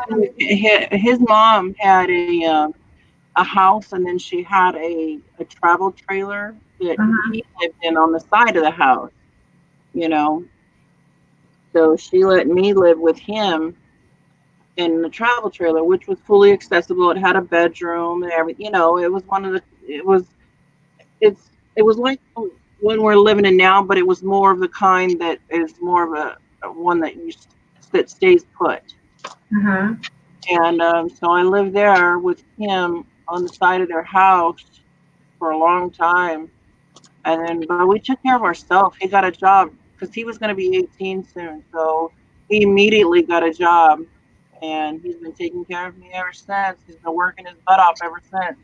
I mean, I've had jobs too. I've worked a lot, but I have not worked a lot too. But we've never had family take care of us. Never, ever, ever. And I mean, we haven't always had the most for our kids, but our kids have never gone without. Never. Wow, that's amazing. It's been tough. And I think that, people ask, how do I go on after losing a child? And it has a lot to do with my beliefs and knowing where he's at. Yeah, that's got to be hard. I don't know. I don't know how I would do that. It is. It really is. But I had time to prepare for it. Not that that makes it any better, but like I told Tina, if I like the way she lost her brother, if I would have lost my son as quickly as that, I don't know if I'd be here right now. I mean, be here crafting with you ladies right now. Yeah. I'd be here somewhere, but I don't know where in my life I would be. It devastated my mother. Yeah. Not that you don't have the what ifs Yeah. either way, but my mom had a lot of what ifs. Yeah. I bet. Yep. She went through a lot. She never overcame it. No. My brother was 38 years old, so he lived a good life so far, My thing is, my mom was like, he had a child, and that's what bothered my mom the most. That my brother. Oh, your brother had a child. Yeah, he had a little boy, 10 years old. Oh, I didn't catch that before. Yeah, yeah. Then my nephew. I got my crafting from him because he was making crafts for them nurses while he was in the hospital. He was making posters and things like that. My son that passed away, the first time I ever been into Michael's was because he wanted to go there to get sketching pencils to make posters for his nurses. That's the first time I ever been into Michael's. Oh. But He was leaving you something for when he died that you would he sure was. Well, that's what was hard for my mom, is the fact that my nephew grew up without my brother. Now, what did your brother die again from? Massive heart attack behind the car. Oh my gosh. So young too. Yep. Yeah. And his mother's a psychotic bitch from hell. So that's what my mom does. And she played the "I'll keep your grandson from you" game. She turned around and my brother. Lovely. That's lovely. Oh yeah, she called my mother on. I don't remember what year of my brother's death, and told her that her grandson committed suicide and hung up the phone. Oh man. That's how my nephew's mother is. She got fined. My mom calls me in hysterics that I had a neighbor drive me to my mother's because I couldn't understand a word she said to me. Not one word. Only to find out she called my mother and did that to her. I called the police department. and they weren't going to give me any information. So I'm like, let me talk to the chief of police. Got on the phone, explained it. He checked. Yep, an ambulance was called. My nephew is not deceased. And then he says, meet us at the hospital. Because here in the state of Wisconsin, a child has the right after the age of 15. They have the right to see who they want. And he chose to see my mom. Oh, that pissed my brother's baby mama off royal when she found she had no say. She couldn't stop my mom from seeing my nephew. And then that officer, whoo, my God. He went off. He goes, how could you call a grandmother and say he committed suicide and just hang up the damn phone? Why would you do that to her? Yeah, well. That's the type of woman she was. When my mother passed away, my mother called me on Friday. Friday. I don't remember. Oh, I remember. I don't, because after my mom passed away, it's all a blur. But I do remember having a phone call conversation. She called to see if she could get my nephew, and we were going to go to the rodeo on Sunday. And when she called his mom, she got informed from his mom that the state took him. How old was he when she passed away? My nephew? Yeah. 14 or 15, one or the other. So he almost in 4 years he lost two important people in his life. Yeah. Yep. But she called me in hysterics because Tammy said, I don't know where he is. The state came and took him. So my mom calls me, and it's like 4 or 5 o'clock. Yeah, it was a Friday. Because I'm like, Mom, I can't find anything out until Monday. I will go to social services on Monday. I will figure out what we can do to go get him wherever he is. I'm thinking he's in foster care or whatever, So, and of course, she's mad at me because I, wasn't going to, she's got mad at me. Louise, you do this now. I'm like, Mom, it's 4:30 in the afternoon. They are not going to help me. I'm not going to get anywhere. They're already probably out of the office. I'm trying to explain this to her. I will go down there Monday morning. I'm not even home, So that was Friday. And then, so I talked to her Saturday. Because my mom's life after my brother died, resolved around my nephew. That's how my mother did never mourn. She took her focus and put it on my nephew. And so that was Friday. So Saturday we were going to go garage sailing, look at a house because my stepfather was pressuring her to buy a house.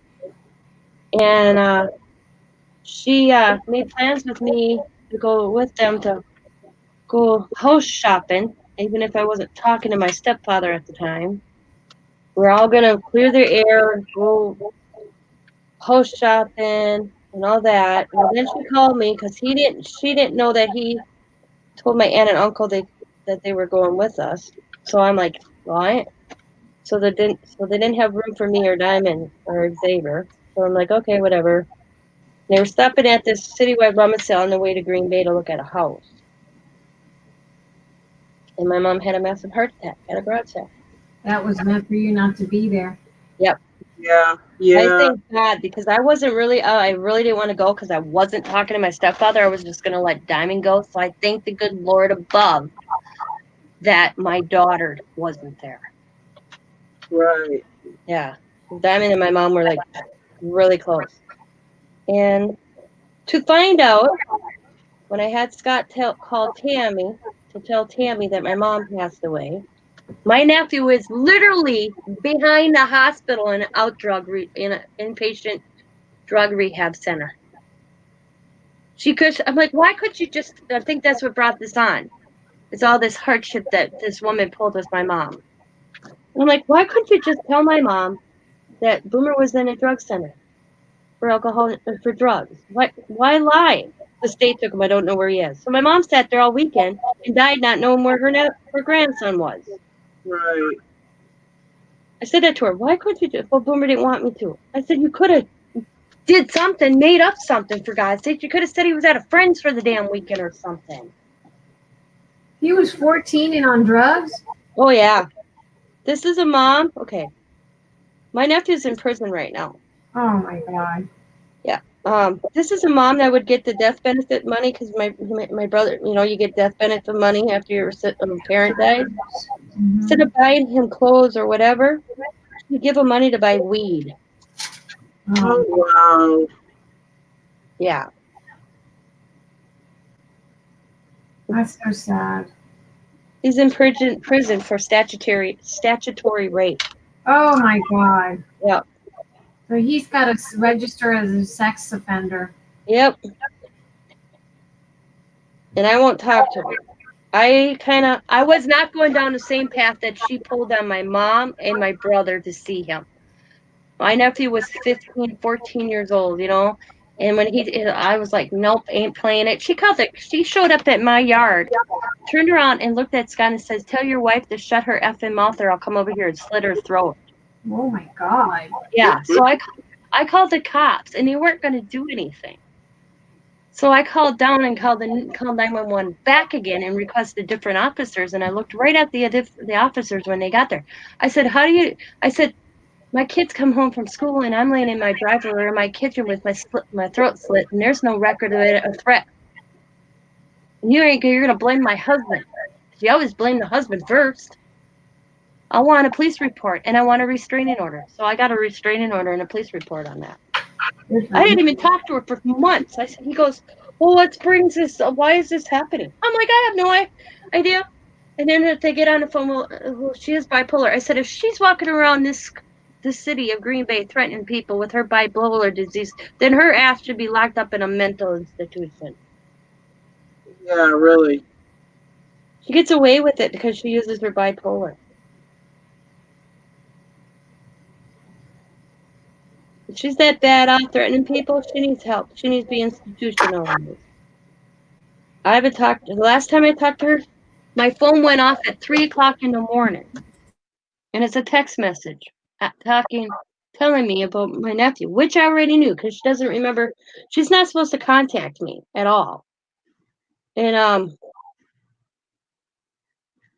like, Tammy, I know Boomer's in jail. And there was something, and I'm like, I am not sending him money. I didn't put his ass there. And that'd be my attitude to my own kid. I'm sorry. You get your ass in trouble. Don't expect me to visit you. Especially for something like that.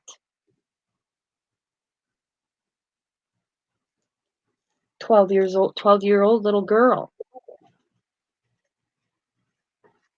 Little girl didn't deserve that.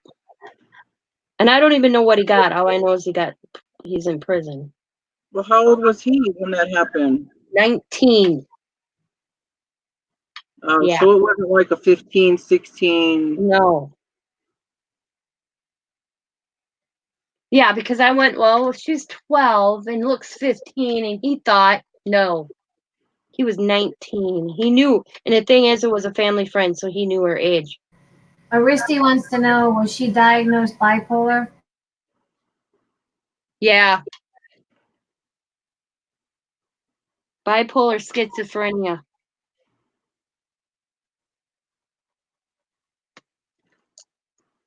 According to what I've been told.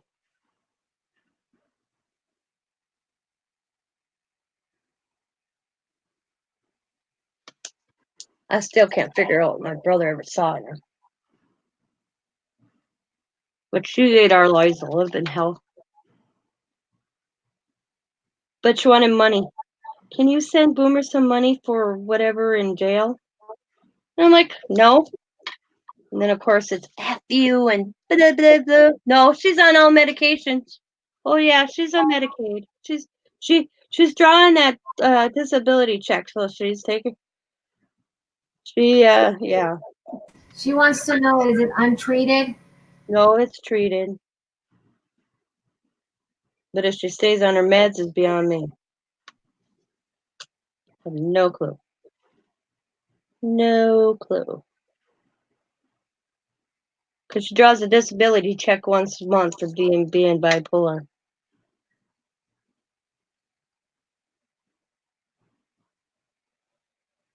I think, I mean, I know my mom was bipolar. My nephews are bipolar. My brother's bipolar. But you got to treat that. If you don't treat it, oof. Yeah. She treats it, and then she treats it with other sets of drugs too. That's when it makes it. Oh, you get all messed up from it.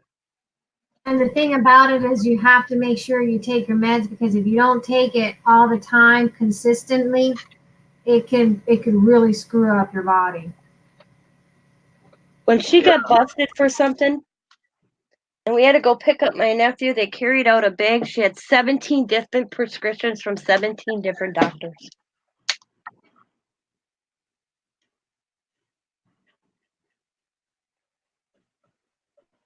But you can tell when they reevaluate her. She's not dumb, because when they go to reevaluate her, she puts herself in an institution. She plays the game. She's smart enough to play the game. Yeah, I know. My sister-in-law played that like that. If she doesn't take her meds and she's on heavy conditions, then she is danger for, not just her family. Yeah, my sister-in-law, she would play that she's bipolar. But then she was bipolar of convenience, because I've seen bipolar. I even worked at a behavioral health hospital. Oh yeah, I always said Tammy's bipolar is convenience. Yeah, it's convenience. On weekends when she has to be a mom, or when now her kids. Yeah. One weekend when she had to be watching her kids, she was bipolar. She was on her med. Monday through Friday, when she could go to work and socialize with her friends, and Friday night when she can go out socialize with her friends, she wasn't so bipolar. It was just only when she had to tend to her kids. Yep, she didn't want my nephew, but she didn't want my brother to have and my nephew either. My brother, she wanted to give my nephew up for adoption. Okay, and my brother said no, but she wouldn't let my brother have him either. She didn't want him. My nephew was a weapon to her, and typical. I remember going to court and almost got contempt of court for my brother because I'm listening. I'm in court with my brother. He's fighting for visitation. My brother had every other week visitation. You want to hear something so screwed up?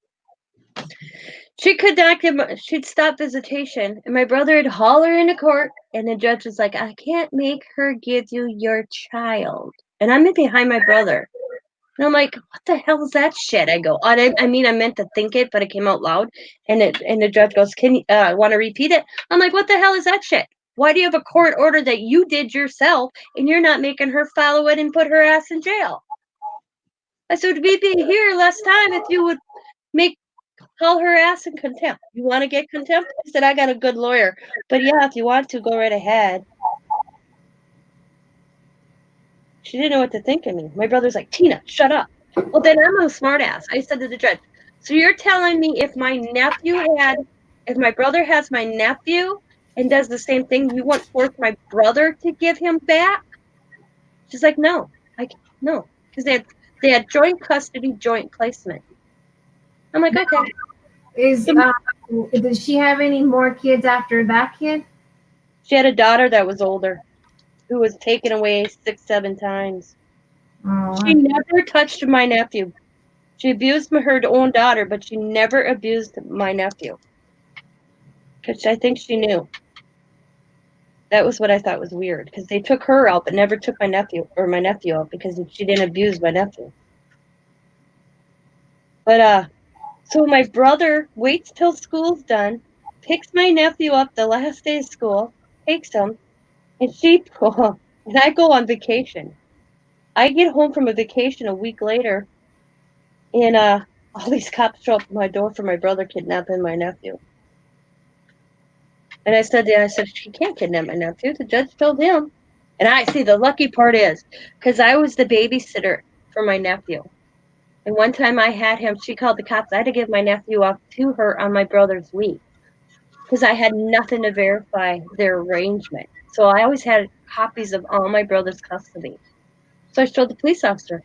My brother has every legal right to keep his son away from her. "Well, he left the state." I said, "Yeah." and that's his residence. And child support in the state of Wisconsin knows he's in Michigan, and he's only 25 minutes over the Wisconsin border line. I said, she's been there. Well, according to her, she's never been there. I'm like, would you like to see the pictures of her on the lake up there? So she has a tendency to lie. Well, he actually finally got a decent officer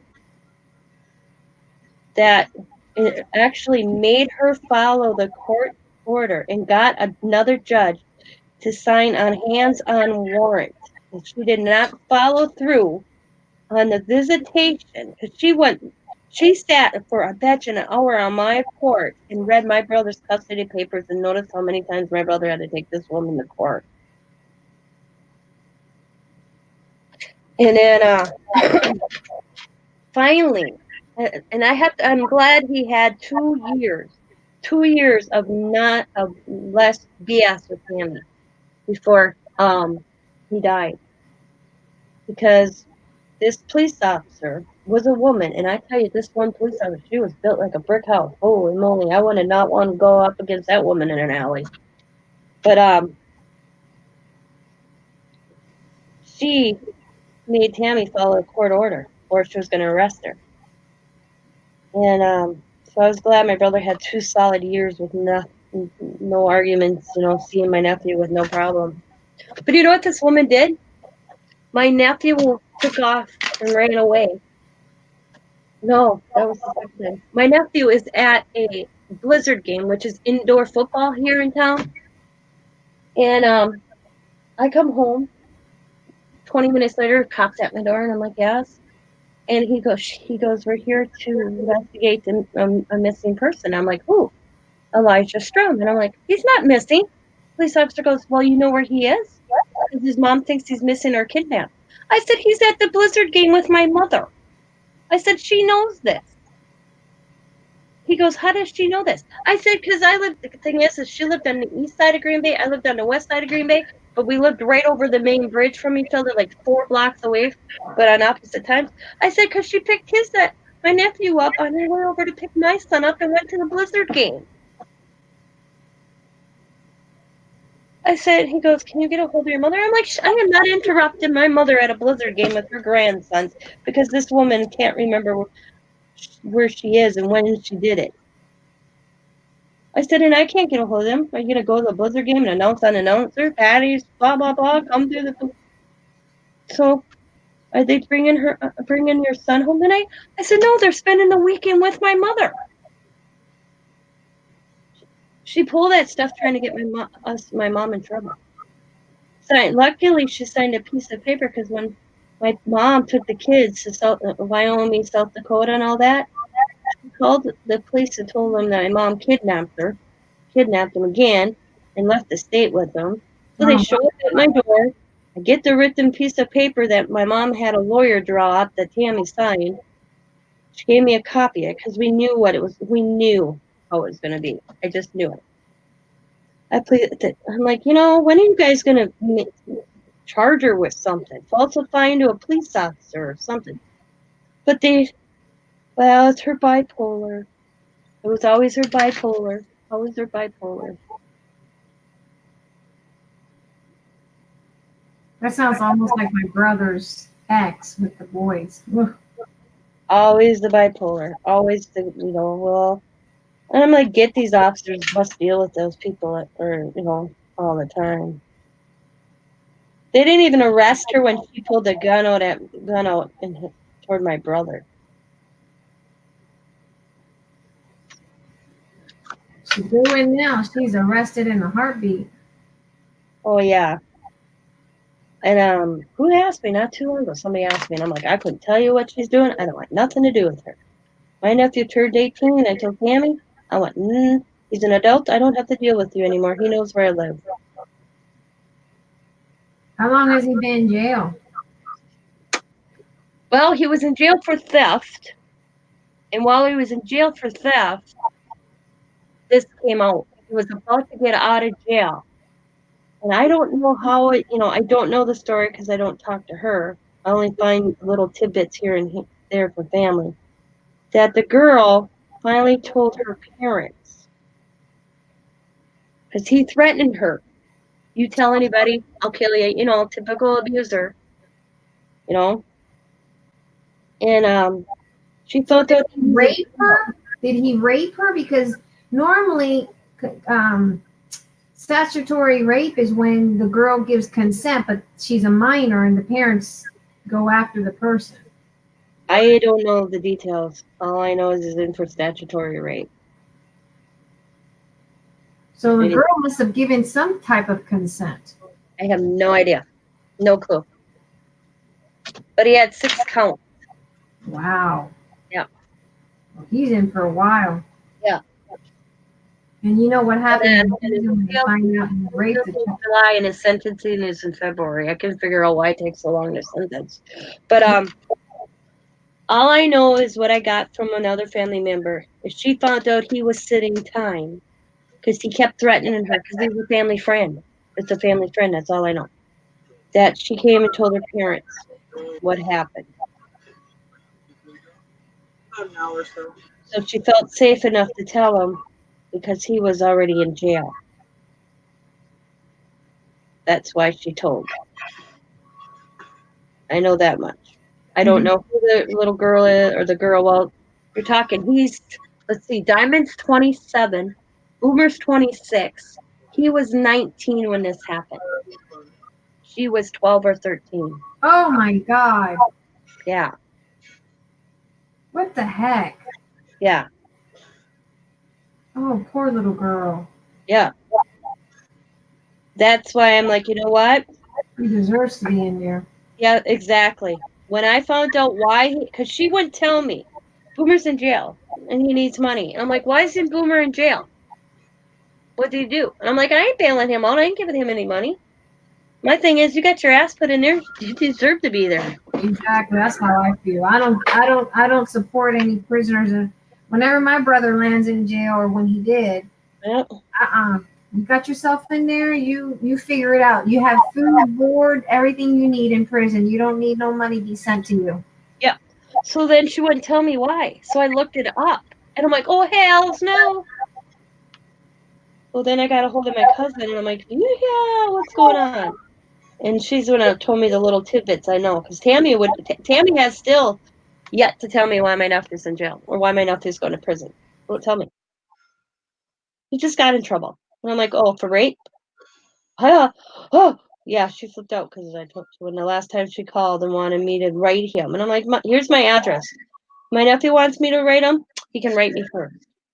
I've got a letter. Well, can you send them money? No. For his commons or whatever the hell they call it. Yep. So he put himself there. He knew better. He was 19 years old.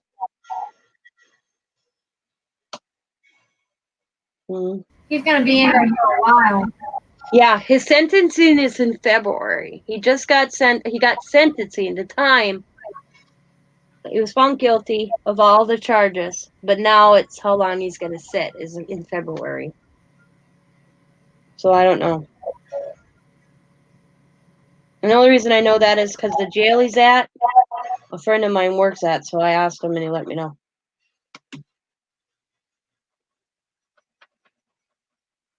But what a dumbass.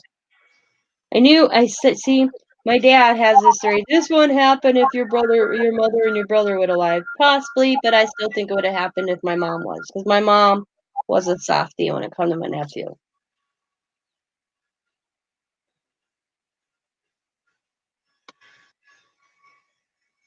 Possibly his life would have been different if my brother was alive. But my mom, I don't think it would have made a difference.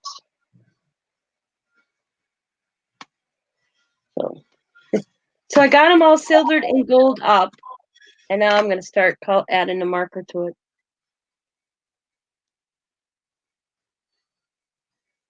But yeah, he'll be sitting a while. I'm thinking I'm going to do his jacket. I know I'm going to do his pants. Green and white. Know that. Teresa, you changed it. It looked good the way it was. Well, not that it doesn't look good now. Yeah, I was letting it dry a little bit. Yeah. I don't know. Sometimes I don't know when to stop, but as long as I keep thinking it looks good, I just thought it needed a little more color. I'm sorry I got on that topic. It's okay. Oh, We all have crazy family. We got crazy in yeah, everybody. I have great Everybody grades. has one. Yeah, that's Sometimes we get two. And then you get a double whammy when you marry into it. And you get that side too. I'll be right back. I gotta let my doggies out. I'm so lucky that, Eric's sister is crazy, but not that crazy. Oh, yeah. She's smart crazy. She's just the kind of person that doesn't like to work and has never been a responsible parent. My father-in-law takes care of her kids.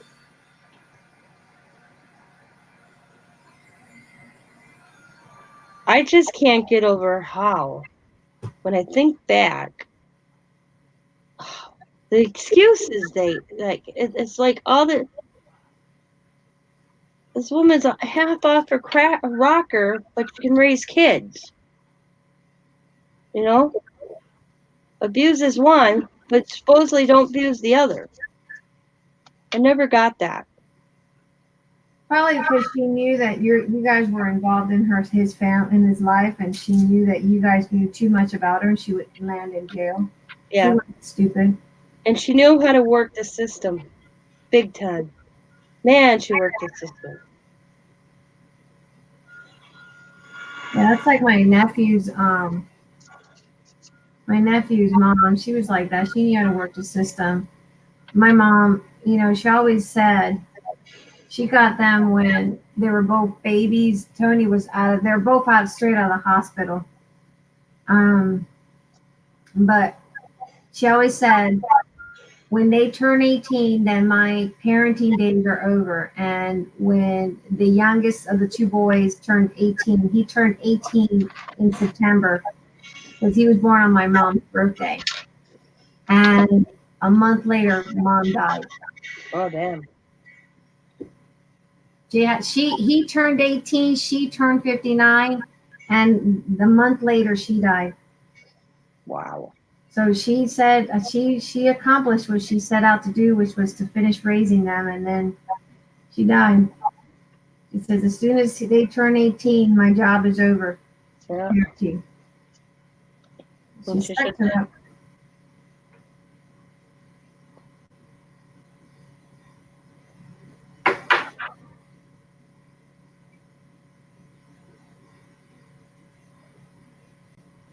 Very manipulative. Yeah, her sister-in-law is very, yeah. Oh, yeah. Ex-sister-in-law. I wouldn't say your sister-in-law. She's not even that. My brother didn't marry her, thank God.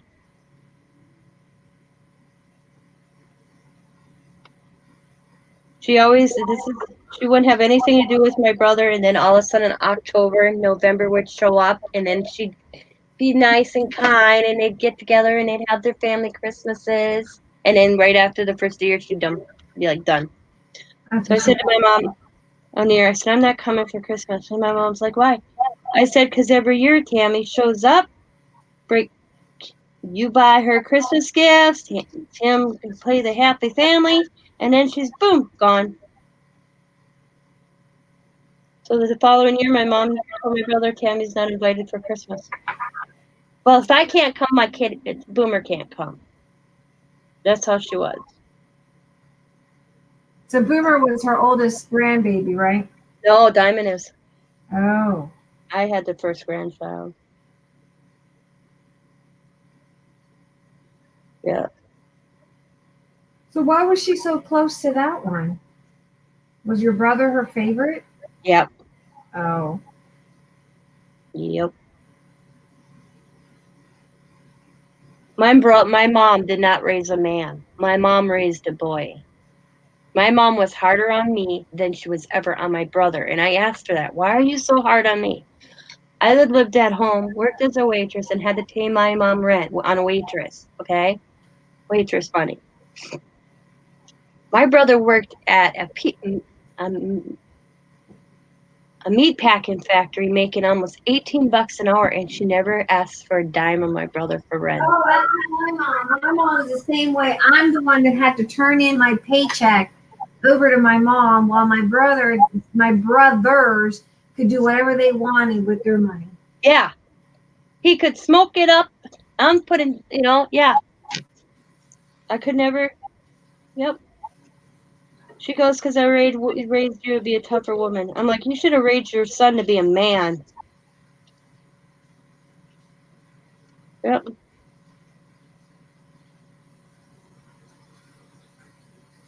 I could never figure that out. I asked her, I said, you hate me? Why? Timmy gets paid, doesn't have to give you a dime. I get paid, and I have to cover the light bill. Oh, Yep, that was. I always bothered me that she did that to me. I loved her dearly, don't get me wrong, but she had this different way. I always the same way. My mom, my brother, my one brother, he could do no wrong. No wrong. In my mom's eyes, that boy, and he did every wrong. I mean, my mom just didn't see it.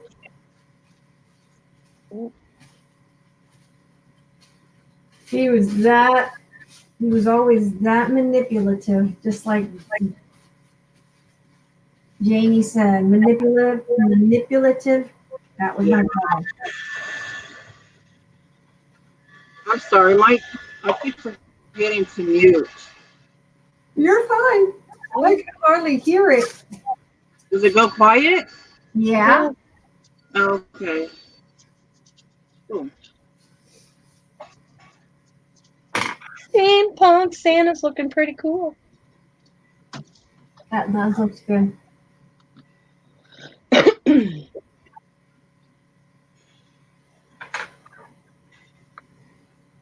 Trying to decide, do I do white chalk paint or do I do antique and make it like rusty? I think we're going to go with rusty.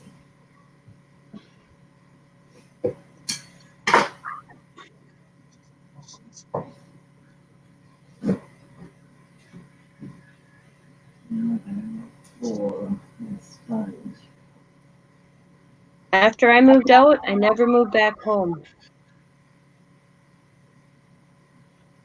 Me neither. Yep. My brother? I don't know. I made my mom rent this little one-bedroom place. It was so cute. So my brother wouldn't move in with her. I'm like, he needs to grow the ass up. So what's he do? He moves up to my dad's house. So it's my brother. My brother had one apartment, and that's it. All his time he was alive. Because he always lived with my mom. Always. With my brother. My one brother. My one brother. And I do think for my one brother. But my mom pretty much babied him a lot too because he was born very sick. So my mom tended to baby him a lot.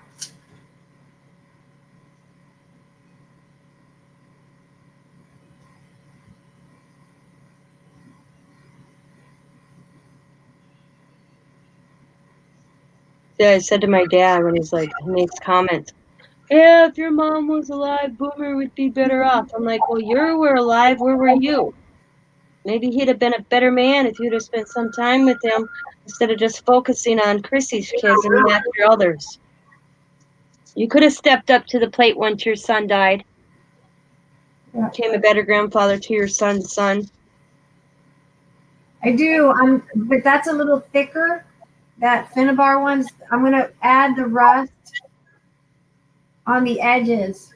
I like the stars. Because I want more of a sponge faux finish. But with this one, what I'll do is I'll go in and hit like the edges where it needs to be. Yeah, it's very gritty. I really like you'll see how it's very gritty. It's really cool. I like it. Yeah. Oh, I've used it before. I love it.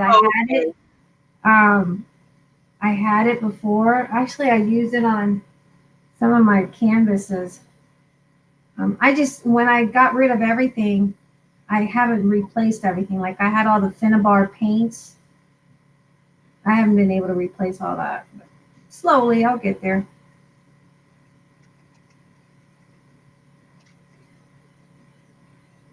I just want kind of like a faux finish on it. Aristi, are you crafting? I kind of like our little group. I think we do so. I like our little group now. The white thing I put on here.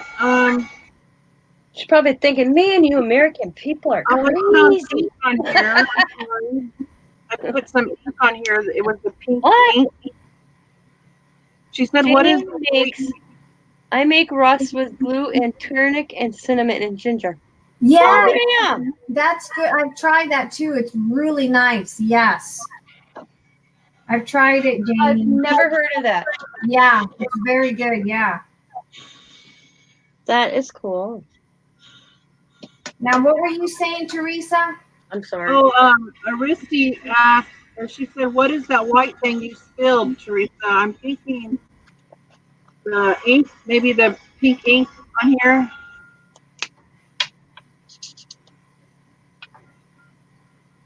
The ink I put on here, maybe that's what she's talking about. It was Bombay ink.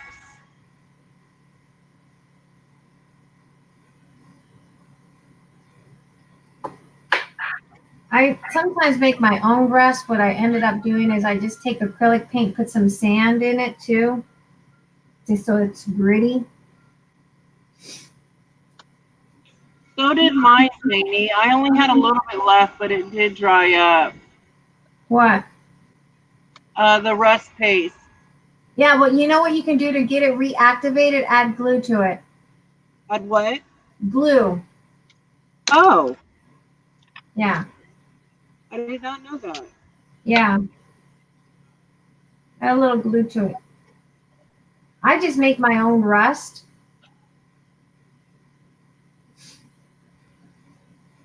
Burnt sienna umber. Yeah, it gives it a nice effect. Yeah, Yeah.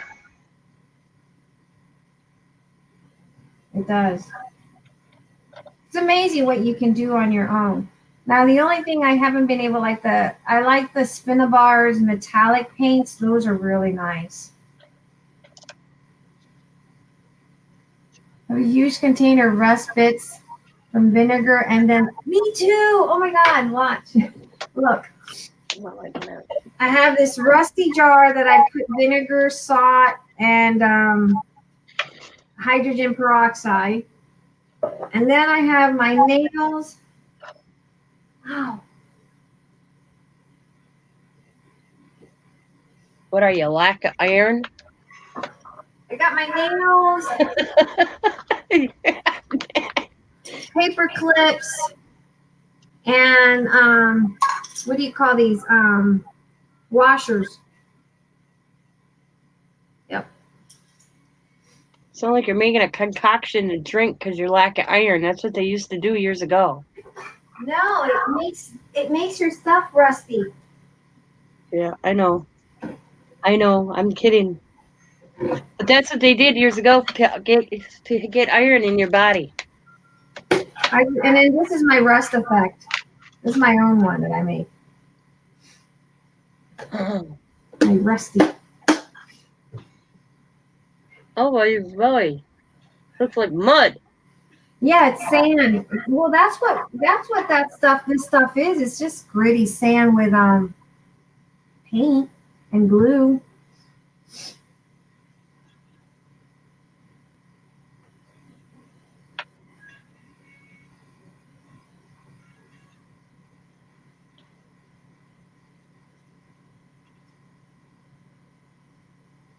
Well, Tina, I think I'm ready to take a break on this.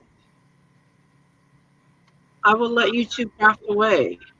Yeah, I won't be up too much late either. It's getting 5 o'clock. It's 5:30. It's 5:30. Yeah, I gotta get up later on.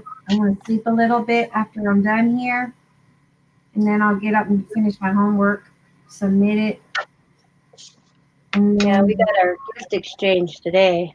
Yeah, so I'm gonna get a little bit. Thank you all. Thank you for having me, Tina. And it was fun crafting with you both. Yeah. And This chat, is what he's gonna. This is what so far. Ooh, that looks great. I'll catch you all later. Have a wonderful day. You You too. too. I don't know who's cooking breakfast, but it's not going to be me. That's for sure. But if someone makes pancakes, eggs, and bacon, I'm all for it. Yeah, there you go. That sounds good. I'll be there. I'll put my mouth. That's my. That's what I'm gonna. What do you call it? Okay, that's his bag. Okay, this is his coat yet. It's gotta be. Yep, that's his coat.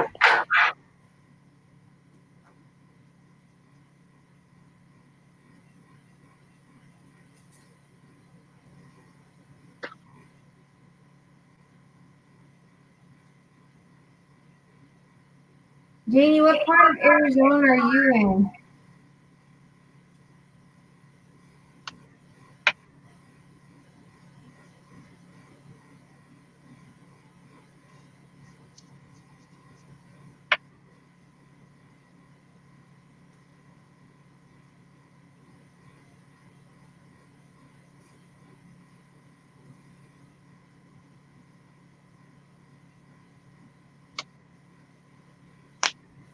Did Arissy say she's cooking breakfast? Is that what she said, or is she crafting?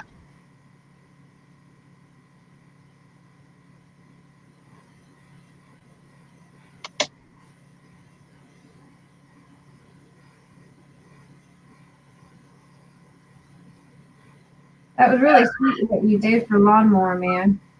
Oh, the shout out. Yeah.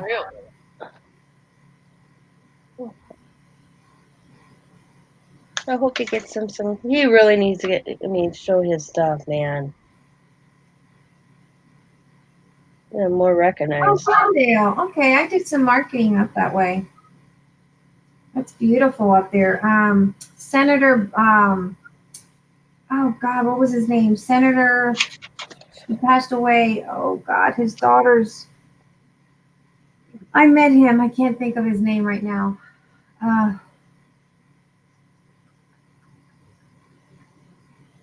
Can't think of his name. My brain's can't think of his name right now, but he's up that way, or he was, because he's passed away.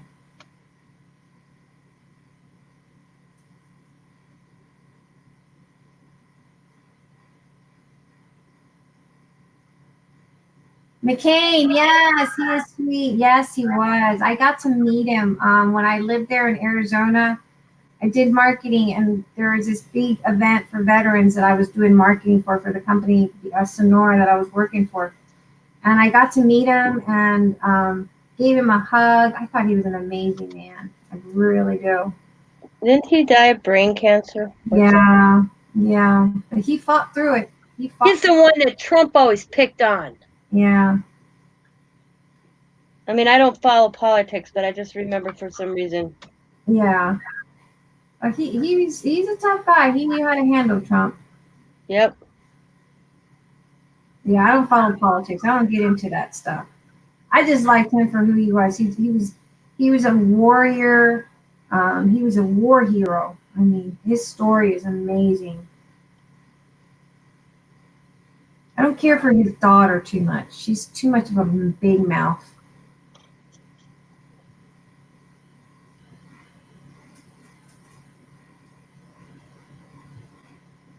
I think personally, every one of our presidents should have to serve our country as in military.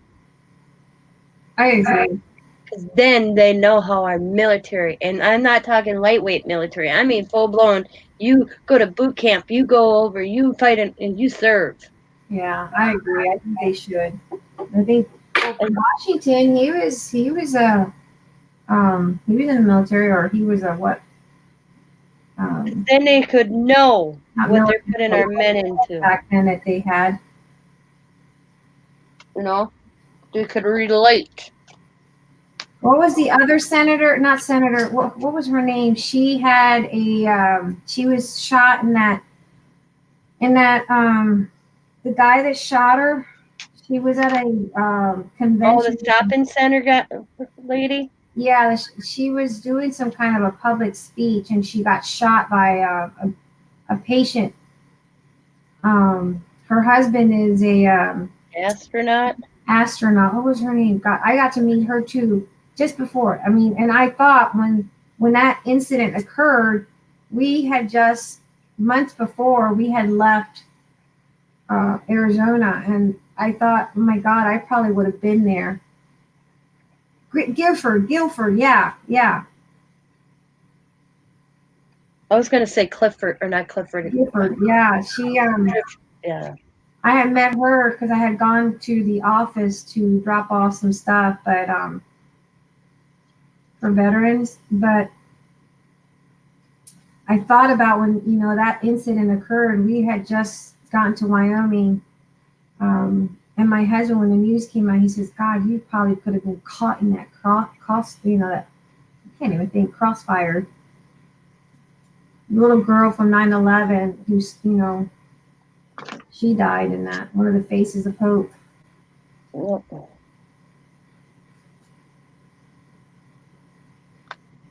Yeah, how is she doing? You don't hear too much. I think he was running for senator or something, her husband. Smart lady.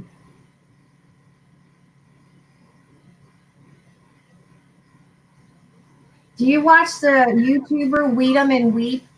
She's a YouTuber that has like a royal, oh God, I can't think early in the morning when I'm exhausted. Um, she has a farm in a suburb. And she's a YouTuber. She lives there in Arizona, in Phoenix, I think.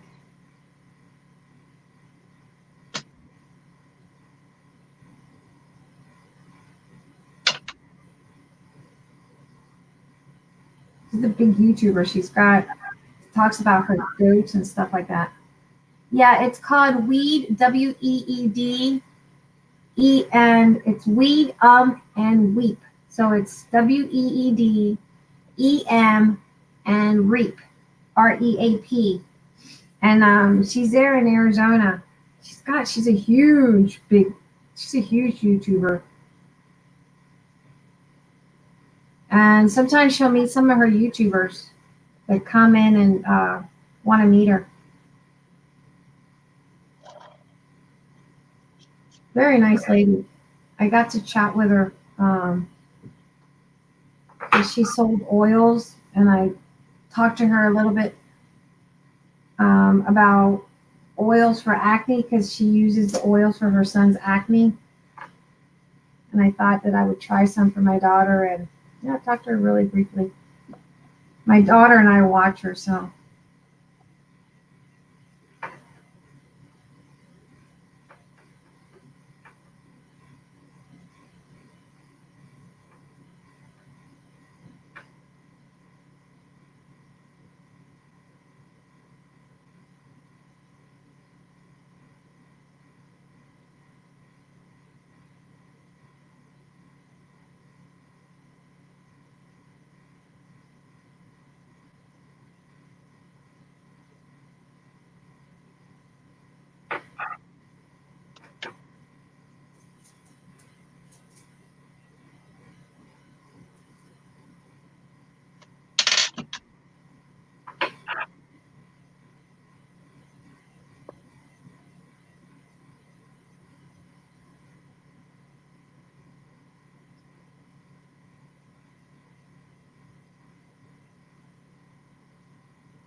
He was looking so cool. Yeah. Make his hat green. He's a Santa steampunk, so his hat's gonna be green.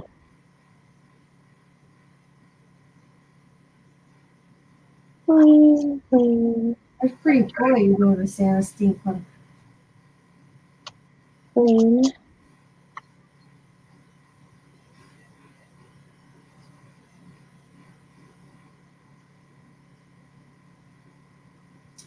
Would have not have thought of doing Santa steampunk canvas. Did you see? I told you, Nikki Disorder. She did a beautiful Christmas steampunk canvas. Did she? She did it in November. It's really beautiful.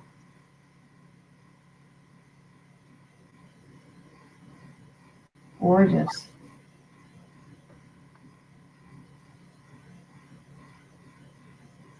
I'm not doing a lot of shading on him because he's kind of hard. Yeah, he's so little. I don't know. Again, I don't know how you managed to do that. Like, I couldn't do that. That would drive me insane. So he's just going to be a lot of dark traditional colors. And That would go crazy. I think I'm going to make his boots black. There we go. That looks good.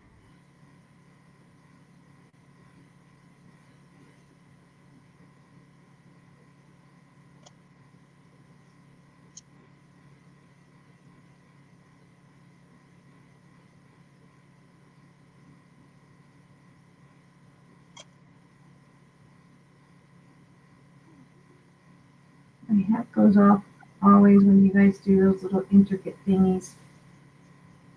And I don't have that kind of patience.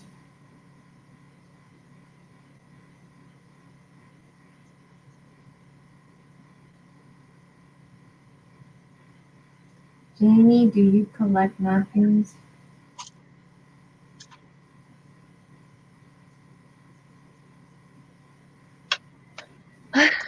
You want to swap with me? I can show you what I have and we can swap. What, your napkins?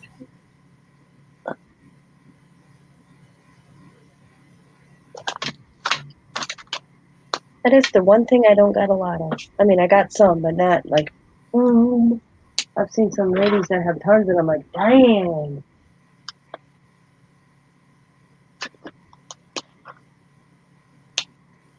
I have some napkins, but just not a whole lot of pretty napkins. I don't normally see a lot, like little girl napkins that comes overseas.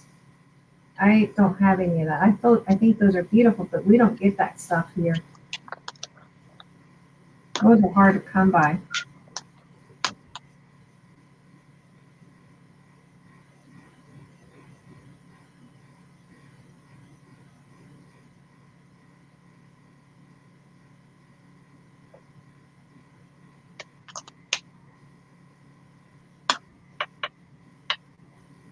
But I'm not going to use a whole lot of napkins either. Are you? No, not really. I thought it was pretty cool what you did with the napkin with the red truck though. I thought that was pretty neat. Yeah, that's the most I probably use napkins is when I do something like that. Like I use a napkin on my mixed media album that I did. But How did I forget his glasses? Oh, that's about it. I'm not much into. I think they're beautiful. yeah, there's some gorgeous ones out there. I mean, especially like the ones with the little girls, like the vintage girls. Oh my God, those are really pretty, but those are really hard to come by here in the U.S. You don't find those too often.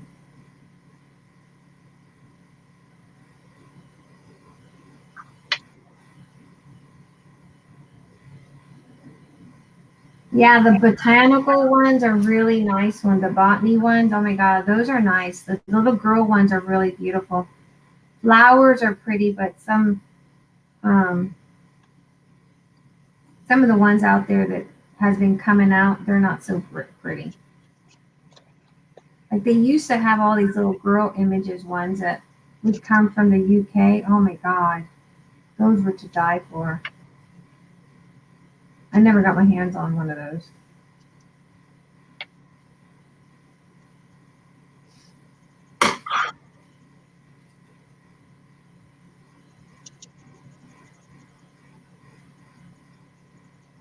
Now, does Janine, oh, I call her Janine. Janie have a YouTube channel?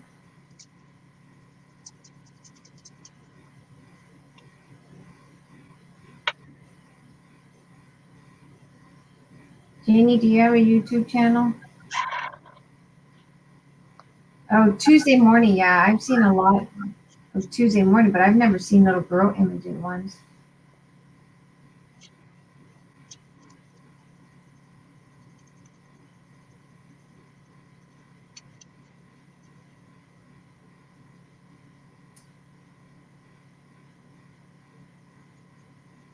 I should put some little bit of cinnamon in this so it smells like cinnamon. Oh, that'd be nice.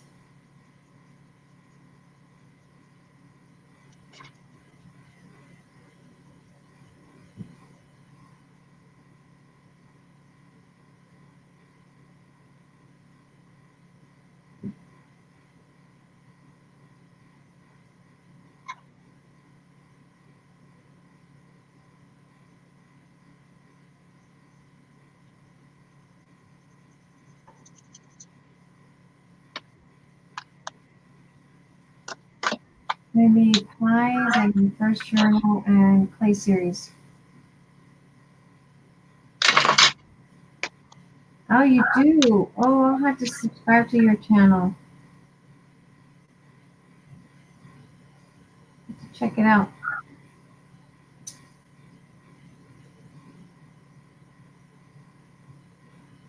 See, Aristi is the one I was telling you, Tina, that she said that, if I'm not mistaken, Aristi, correct me if I'm wrong, that her views, like, you know how we had to have X amount of views per year? I mean, Yeah. X amount of views to get monetized? Mhm. I think she says it renews every year. Oh yeah, I knew that. Oh, did you? Yeah, I think I understood that.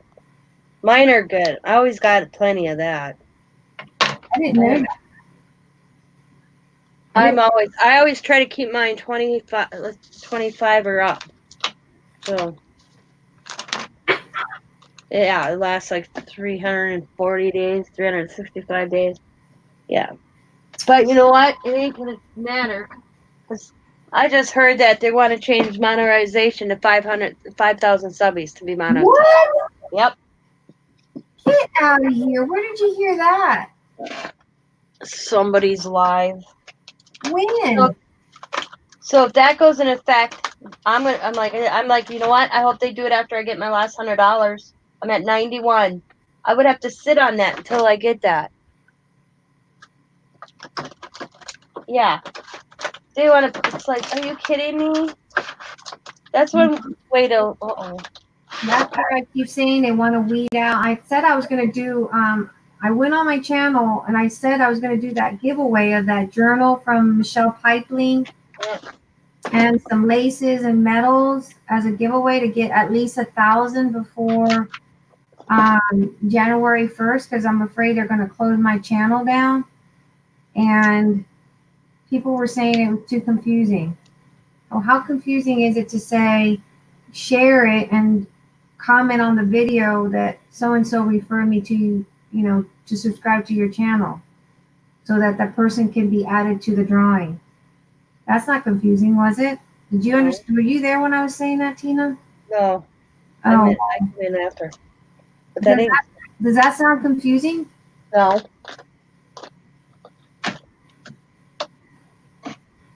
It's 365 days. Well, that's crazy. I think they're doing it so they don't pay the small channels. They know they can't pull that with the big channels. It's insane. Yeah, so I figured if they're going to pull that after the first year, I hope it's after January. Are you serious? Let me check that. Have you looked it up to see if it's true? No, I haven't. I need to look that up. I was like, well, whatever. If that's what they're going to do, that's what they're going to do. I'll never make it. Then they'll just shut my channel down. Then I'll just shut it down. Yeah. I will either. I mean, it's taken. I'm just at 1,900, and it's taken me through over 3 years. They might as well just shut. They might as well just shut all the. Don't open up a YouTube channel then if you have less. How are you supposed to ever get that many people? And with the outrageous, you got to have 10,000 view hours. So it's not just about subbies. You got to have an X amount of view hours before they even consider to pay you. People make it sound confusing. Well, I the way I said it, okay, so Michelle Pipeline gave me an album from one of my kits that I had made, and she sent it to me and said, do a giveaway when you reach 1,000, give it to people, whoever wins. And they said the way they're going to do it is if they share my video and someone subscribed, their name gets added to a drawing. Wasn't hard, but they just thought, oh, that's too confusing. It's too much. Well, too much work. That's what they said. It was too much work. Can you believe that? Well, that's not that hard. Subscribe and share your video. Well, that's what I said. All you have to do is subscribe.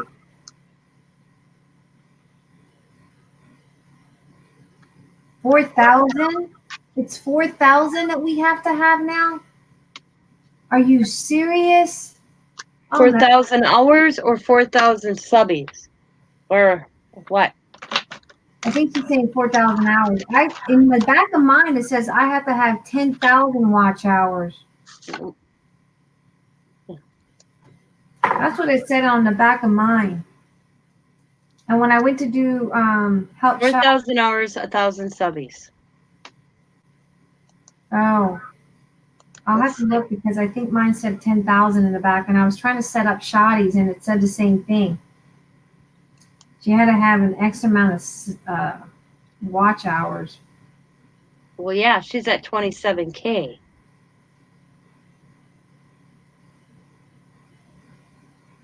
Okay, I'm at what? Let's see. I'm at 4.2. What? She says that they won't touch small channels. What do you mean they won't touch? I'm at 424.1 hours. Where did my hours go? I'm telling you, they can pull anything in the back in YouTube land. Oh, I'm at 4,600 total. Jesus, scared the hell out of me. I had to think just this month. She said they consider her channel her small too, not to bother them. 90 days, I have 1,200K watch hours. She's not small. She's pretty big. 27K? Yeah, Stacey Evans she's got a huge channel. Yeah. She's monetized. She's got a lot of views on her videos. Let's see. I got 365 days. I have 4,600K watch hours. That don't seem right. Something. And it says I'm down. She's not a small channel. I'm a small channel. May's a small channel. Yeah. We don't even have the double digit. Yeah, she's got videos with like hundreds and thousands of views, I think. How do you overview? See, I'm at 47,300K views. Watch time, 4.6K. What the hell's the K stand for, anyways? A K is thousands. You're in the thousands. In the last 90 days, I had 1,200. I hate their new setup. I do Right too. now, I'm at 424.1, and I'm Watch up. hours? Yeah, How do 4.24. you find that out? Analytics, watch Analytics? time, Let me see. overview, Let's see. 1,000. Okay. So I'm at 4.2 thousand views. 424.1 hours just in 28 days. I have 20,000 views. For 360, blah, blah, blah, I can't talk, I'm getting tired. 365 days, from December 15th, 2018 to December 14th, 2019, I had 4.6 thousand. Yeah, I don't have that many views. It says I have 3,800 views, 1,100 watch time hours. So I'm not even close to the 4,000. Forget that. I'll never see monetization. Oh my God, my Rusty Crown is closed. What do you mean Rusty Crown is closed? You lost me, Teresa. Well, I finished the first Santa. Closed? What do you mean closed? What do you mean her store's closed? Is it her website down? No way. Look way. Yes, way. Well, they didn't change Peachy Cheap deal yet. What the hell's up with that? She might be up. Oh, she might be doing some maintenance. Teresa wants to spend money. She's probably going to be doing some maintenance. She's probably doing maintenance. Did you check on the Facebook post on Facebook to see? Check on the group. Martina probably posted something about it. Does she have a Facebook group called Rusty Crown too? Yeah. Oh, Rusty Crown Inspiration. Yeah. My Rusty Crown Inspiration. Oh, I joined it. Yeah, and the owner Martina, normally she posts on there every day. I love that. Please don't tell me that because I didn't get any of the Finnabar paints or any of the glitter stuff, the Izine, waiting for the new year to come so I wouldn't have to worry about Christmas. Please don't tell me that. Nothing on her on her Facebook saying anything about her store. So I think we're, yeah.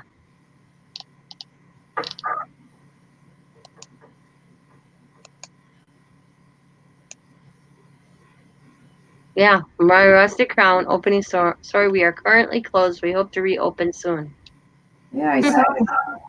Well, maybe she's just maintaining, switching her store up. I wonder if she's posted anything in the group. No, I didn't see anything. I just looked. Well, that's what Santa's going to look like over and over 4 times because he's going to be puffed up a little on my canvas. Oh, you're doing like a 3D? Yep. That's going to be awesome. So eventually I'll get these all finished later today. Because they're going to all be colored. Because I'm one of these. I mean, I could get away with not coloring them all. Just put in a little pad of puffy thing between them. But I'm one of these would look like this, and I noticed they would be colored, and it'd bother me. Yeah, you're like me. So I'll color it all. Dot your I's and cross your T's. I do not like anything out. Get him colored, and then I'll start working on the stuff on the back. It's going to be more. It ain't going to be the dark and the blacks. It's going to have a lot of Christmas colors in the back. There'll be some couple gears. I got a gear thing I got an idea in my mind. But he's going to stick up a little bit. That'll look awesome.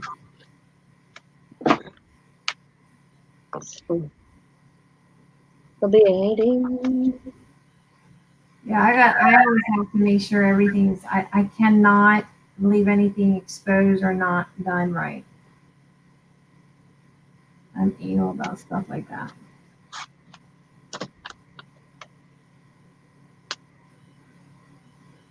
I'm the lazy crafter, but then again, I don't like to leave things undone. Mm-hmm. Them are going to be pretty. What are they, ornaments, by the way? I was going to ask you. Yeah, I'm going to put music sheets in the back and make a little scenery inside.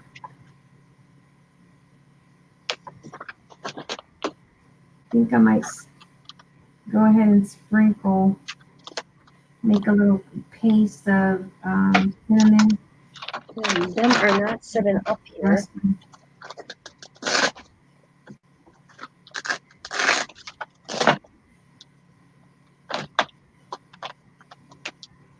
I think she opens up. I really do, because that's one of my favorite stores. Her prices are just the best prices on the internet. Maybe she's revaluing. She just had that big ass sale, so maybe she's doing inventory. I hope so. I hope I didn't miss out. Just because I was trying to wait to the new year. You know? I was panicking, Emma. Woo! Alright. There we go.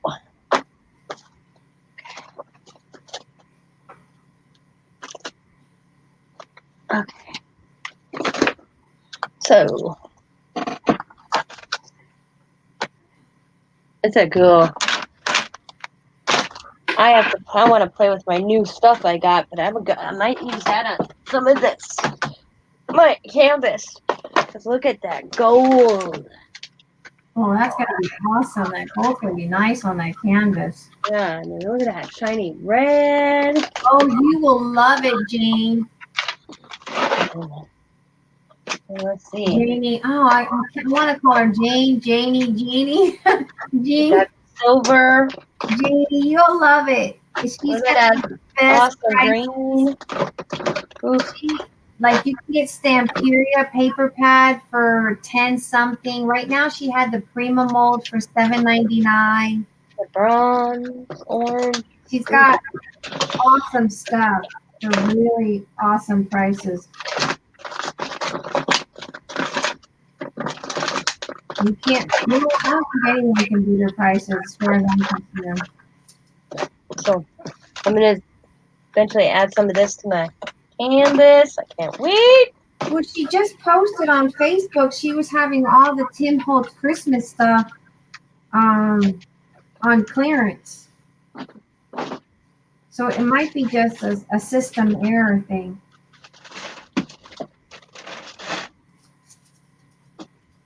Yeah, she needs to open it up. I agree, because I need to get my I need to get the stuff that was on my cart in the beginning of the year. She's got the Finnabar paints and metallics for $2.99. She had the gesso and the 3D medium for $7.99, I think it was, and I had all in my cart. Okay, I'll put that over there. So I know the markers I use.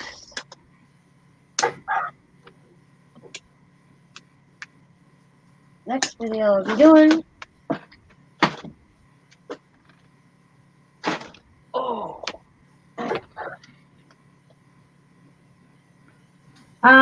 My rusty crown. Here's a And how you can do it. Go to the store. Oh, it won't let me share it right at the moment. Wow, that's weird. Yeah, you can't share anything. You can't put anything in the link in the comments. Yeah. This is myrustycrown.com, my password. It's not this. I can't go to the home page. So, sorry. Can't share it. Yeah, it's just myrustycrown.com. And Teresa, it's a good thing she caught it. I'm going to have to send Martina a message in the morning. Ask her what is going on with the store. I know her husband had been sick, but I think he recuperated.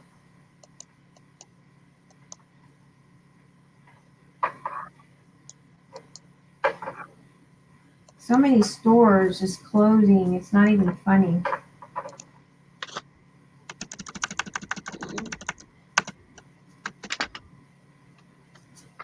Oops, I forgot the .com. Yeah. .com. Just say it .com.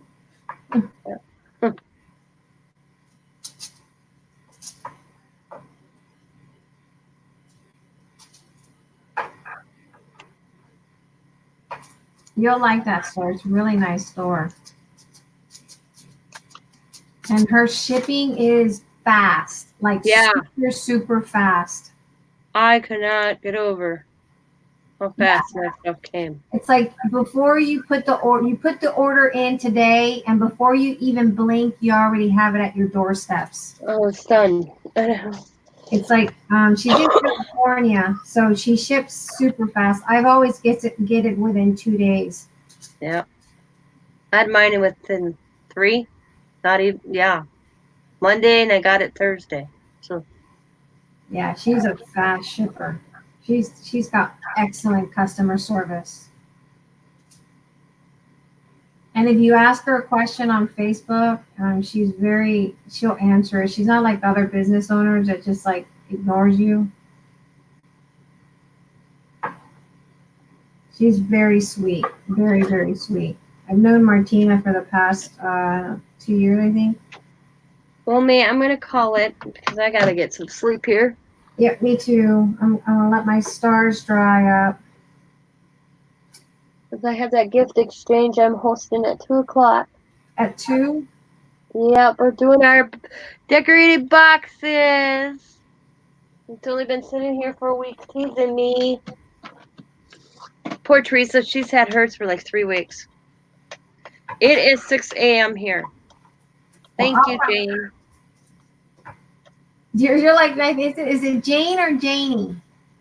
I think it's Janie. Janie. Janie, yeah. Yeah. Well, thank you for coming. Like Blue Jay, but J-E. Janie. Right? Janie.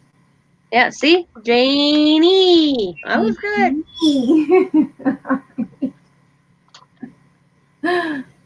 Well, it's just like Kathy in Friends and World, or I think like that. I always thought it was Katie. Because you know what? A friend of mine spells her name exactly like that, but it's Katie. But hers is Kathy. Well, my name is, everyone will go Mia, Maya, and it's May, like the month of May. Yeah, I'm like, I see everybody spell it M-I, and then I'm like, isn't it M-A-Y? I'm totally confused. Give up. Hey, you over there. Crafting on a budget. Yeah, crafting on a budget. No, my real name is Mabel, and in Spanish it's actually Mabel, Yeah. but in English is Mabel. But I go by May. Okay, so I will see. I probably won't be. I'll be honest. I probably be either racked out and then waking up to do my schoolwork. I'll try to catch you guys at 2 to see what you guys. I want to see the box, so I'll probably set my alarm and make sure I don't oversleep. Is her middle name Louise? Because my real name is actually Tina Louise. I have no middle name. They all call me Artista. Artista? Artista in Spanish. Artista. Artista. Marie, yeah. Mama Tina Louise. I just bumped out 2 years ago. That's my full name. But I don't have a middle name. And I'm like, oh man, what were my parents thinking? And I didn't believe my dad because my mom was no longer here. Because I looked at him and said, Christmas Eve, why are you yelling at me? He's like, what do you mean, why am I yelling at you? I'm not yelling at you. And I'm like, why are you using my full name, Tina Louise? He goes, that is your name. I said, that is my middle name. The only time I ever heard my mother use that middle name is if she was yelling at me or calling me. He goes, no, you have no middle name. And I'm like, what the hell are you talking about, man? Yep. 45 years on this planet and never knew that. But see, my mom didn't want it like that. On my birth certificate, it's Tina Louise. But then my two birth certificates, it's read 2 different ways. Tina Louise, and then it's Tina, middle name Louise. So I don't know. So is your name all one word? Tina Yeah. Louise? Yeah, but my second birth certificate, it's split in 2, so I don't know which one's true. It's weird. I don't have a middle name. My name is, in my birth certificate, Mabel Rodriguez Colón. Uh-huh. In Puerto Rico, we have our father's name and our mother's name, their last names. So, like if I was to go to Puerto Rico, I would not carry my husband's last name like I do in the States. When we've moved to Puerto Rico, I go by Mabel Rodriguez, Mabel Rodriguez. I do not use my my husband's last name. Wow, that's kind of cool. Kind of Yeah. weird, but kind of cool. I liked my last. See, my maiden name's Strum. I was very happy to get rid of that. Oh, And it's a girl. Is it spelled Straugh? Nope, it's spelled Strom. Oh, Strom. Okay. Yep. Oh, because I went to school with a girl named Strong. Yep. Aristi says people call her Artista. I didn't know that. I did not know that, Aristi. Never got why you get your husband's name. You don't dwell on him. Yeah, that's true. But I was happy to take his last name. Yeah. Well, see, in Puerto Rico, you go by your father and your mom's name. So in Puerto Rico, I would go by Mabel Rodriguez Colon de Larsen, meaning Mabel That's a mouthful. Rodriguez Colon de Larsen. And you have to spell it out just like that. You cannot leave anything out. Dang. That's a long name to write. Mm-hmm. Wow. Very long. I agree. I don't see why we should be carrying our husband's last name. It's kind of weird, but all right, guys. You would forget. Well, it's bad as like Prince William, Henry, Joseph, da da da da, blah blah blah blah blah. My daughter Carla, she has 3 names plus her last name. And so it's Carla Jasmine Iron. And so when she goes to like Puerto Rico or she has to use her 3 names, her last name, her birth last name, and then she has to put my last name, which is Rodriguez. And so she's got to write all 5 names down on a piece of paper. Wow. My kids have 3 names: Diamond, Elizabeth, Mariah. Xavier Clarence Burton. Carla's like, why would you put 3 names? 3 names. And I'm like, because they were beautiful together. Yep. That's like Diamond, Elizabeth, Mariah. It just flowed. Diamond, Elizabeth, Mariah. Oh, she's got, and what's her last name? Diamond's married name is Sobieschek. What? Yeah, he's a Polish Indian. He's a Polish native. Yeah. But Diamond's biologicals, Diamond had her biological father's last name, because I was an idiot, is LaBeouf. Like the actor. Shia LaBeouf. Spelled the same, the whole 9 yards. God, that name, I would hate this. I would hate poor kids. Diamond Elizabeth Mariah LaBeouf. No, it's Diamond Elizabeth Mariah Sobieschek.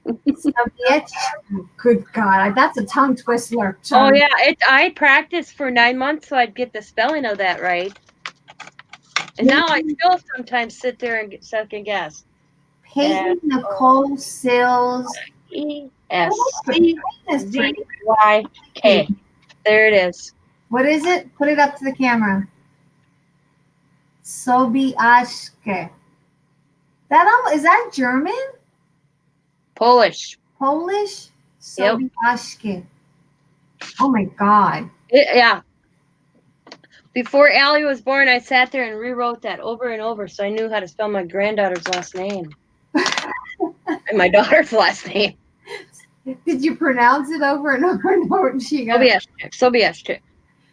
I would have said, why couldn't you pick a guy that just said, my last name is James? Yeah. Charles. Mine is Massey. Massey Ferguson. No, it's just Massey. Or something simple, like Sills. There you go, Sills. That's a simple last name. Peyton Nicole Sills. Yep. My mom went from COX. My mom's maiden name was Cox. Like Courtney Cox, the actress. I went to school with a guy named Victor Cox. And the thing is, and then she went to Strom, and then she went to Bensley. My grandmother's last name is Cuba. Is what? Cuba, like the country Cuba. Really? Yes. Wow. Well, the story behind my mom's maiden name, it's a made-up name. My great-grandfather ran from South Dakota because he was wanted, and he changed his name when he got here in Wisconsin. So we have no idea. You don't know what your real last name is. Nope. No one found his birth certificate. No. Convenient. And the only reason we know that is when he was under the whiskey, my great-grandmother would start yelling and say, "I know your secret. You're worth money." And then they found years ago paperwork, but he crossed out his full. He crossed out his name, his last name. Wow. Yeah, we found it when my uncle redid the homestead. He was redoing the wall, and he found like a little metal old box, and in it was paperwork, and he had crossed out. You could see Shirley, blah, and crossed out his last name. Yep. You need to research that. We tried. It came to a dead end. No, we don't even know if his birth. We didn't even know if his birthday was the right date. You have no family members either? No uncles, nothing. He was the only child. There was no, because I asked my Uncle Chancey that, my grandfather's brother. Didn't they have any aunts or uncles? And he's like, we had no aunts and uncles on my dad's side. Mom's yes, dad's no. So we don't know. That's insane. Yeah. Now I know the history of my great grandmother. Short tail relation to Jesse James. That was cool to find. Oh, But, Eric has a thing. He's obsessed with Jesse James. Yeah, we're down the distance a few, but yeah, he's in my family history. Jesse James and Billy the Kid. Yep. But on my great-grandfather's side, nothing. We don't even know where he came up with COX. Was he an outlaw? Yeah. Oh, that's probably. I wonder if he's one of those. He ran around with the outlaws. Yep.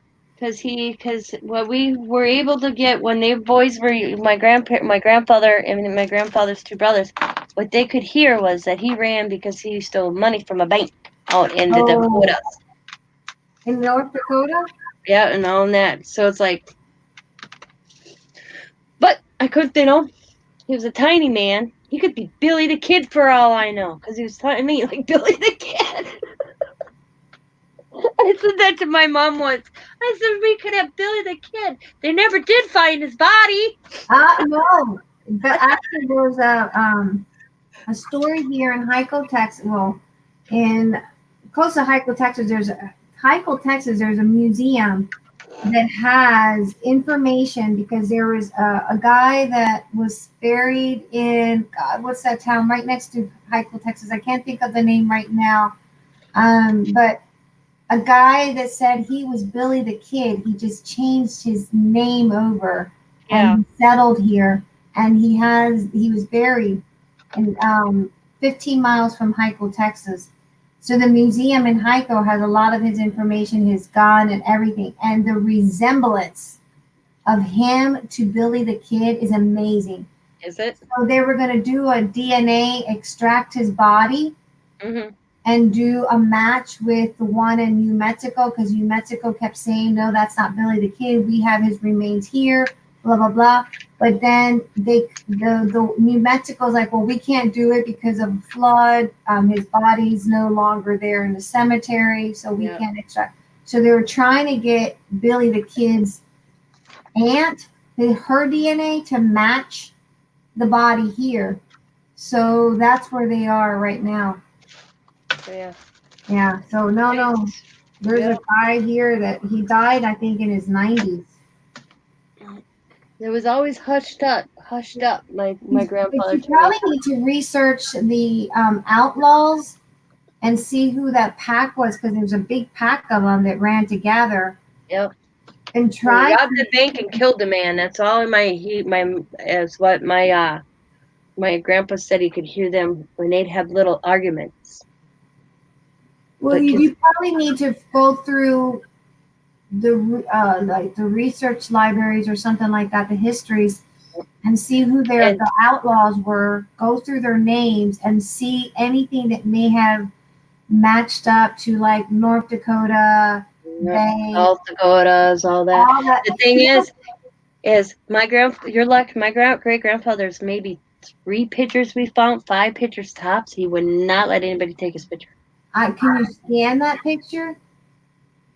Oh, probably. It's I rough would though. scan Oh, that picture and see if there's anything that would match up to him. yeah. On No the legal- siblings, no nothing, no parents, nothing, nada, Do you have anything from when he was younger? nothing, nada. Mm.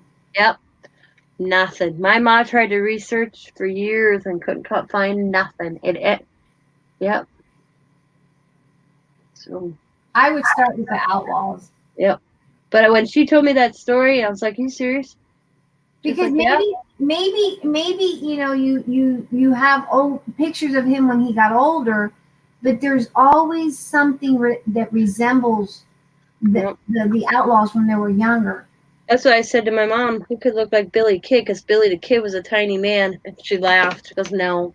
I'm like, "I'm just saying." Billy the Kid had a weird ears. His ears were weird. Yep. Yep. He always kept to himself. He was very secluded man, is what I understood about him. Nice man, my mom said, Yeah, very but nice. very secluded. He didn't socialize. It's like Butch Cassidy. It's another one that Eric liked because Eric was he likes the outlaws. He rode around in Wyoming, Rock Springs, Wyoming, and he worked in the butcher store there, and he was nice as can be. Yeah. Nice as can Like be. I said, of all the places to go to Stiles, Wisconsin, you blink, you miss it, and it's on a dead end road. They lived. How we got there, no clue. Most of the Why there, no clue.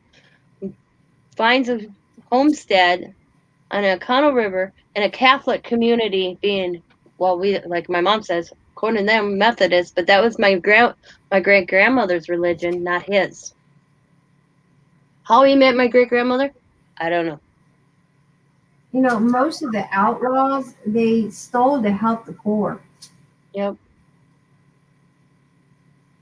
Like Bush. But he must have, like my grandfather said, he must have been honest with my grandmother. Because when he'd get under the whiskey, is the way she'd call it, and his name was Shirley. Who in the hell's name is Shirley? Like, we don't know if it's even his real name. Probably not.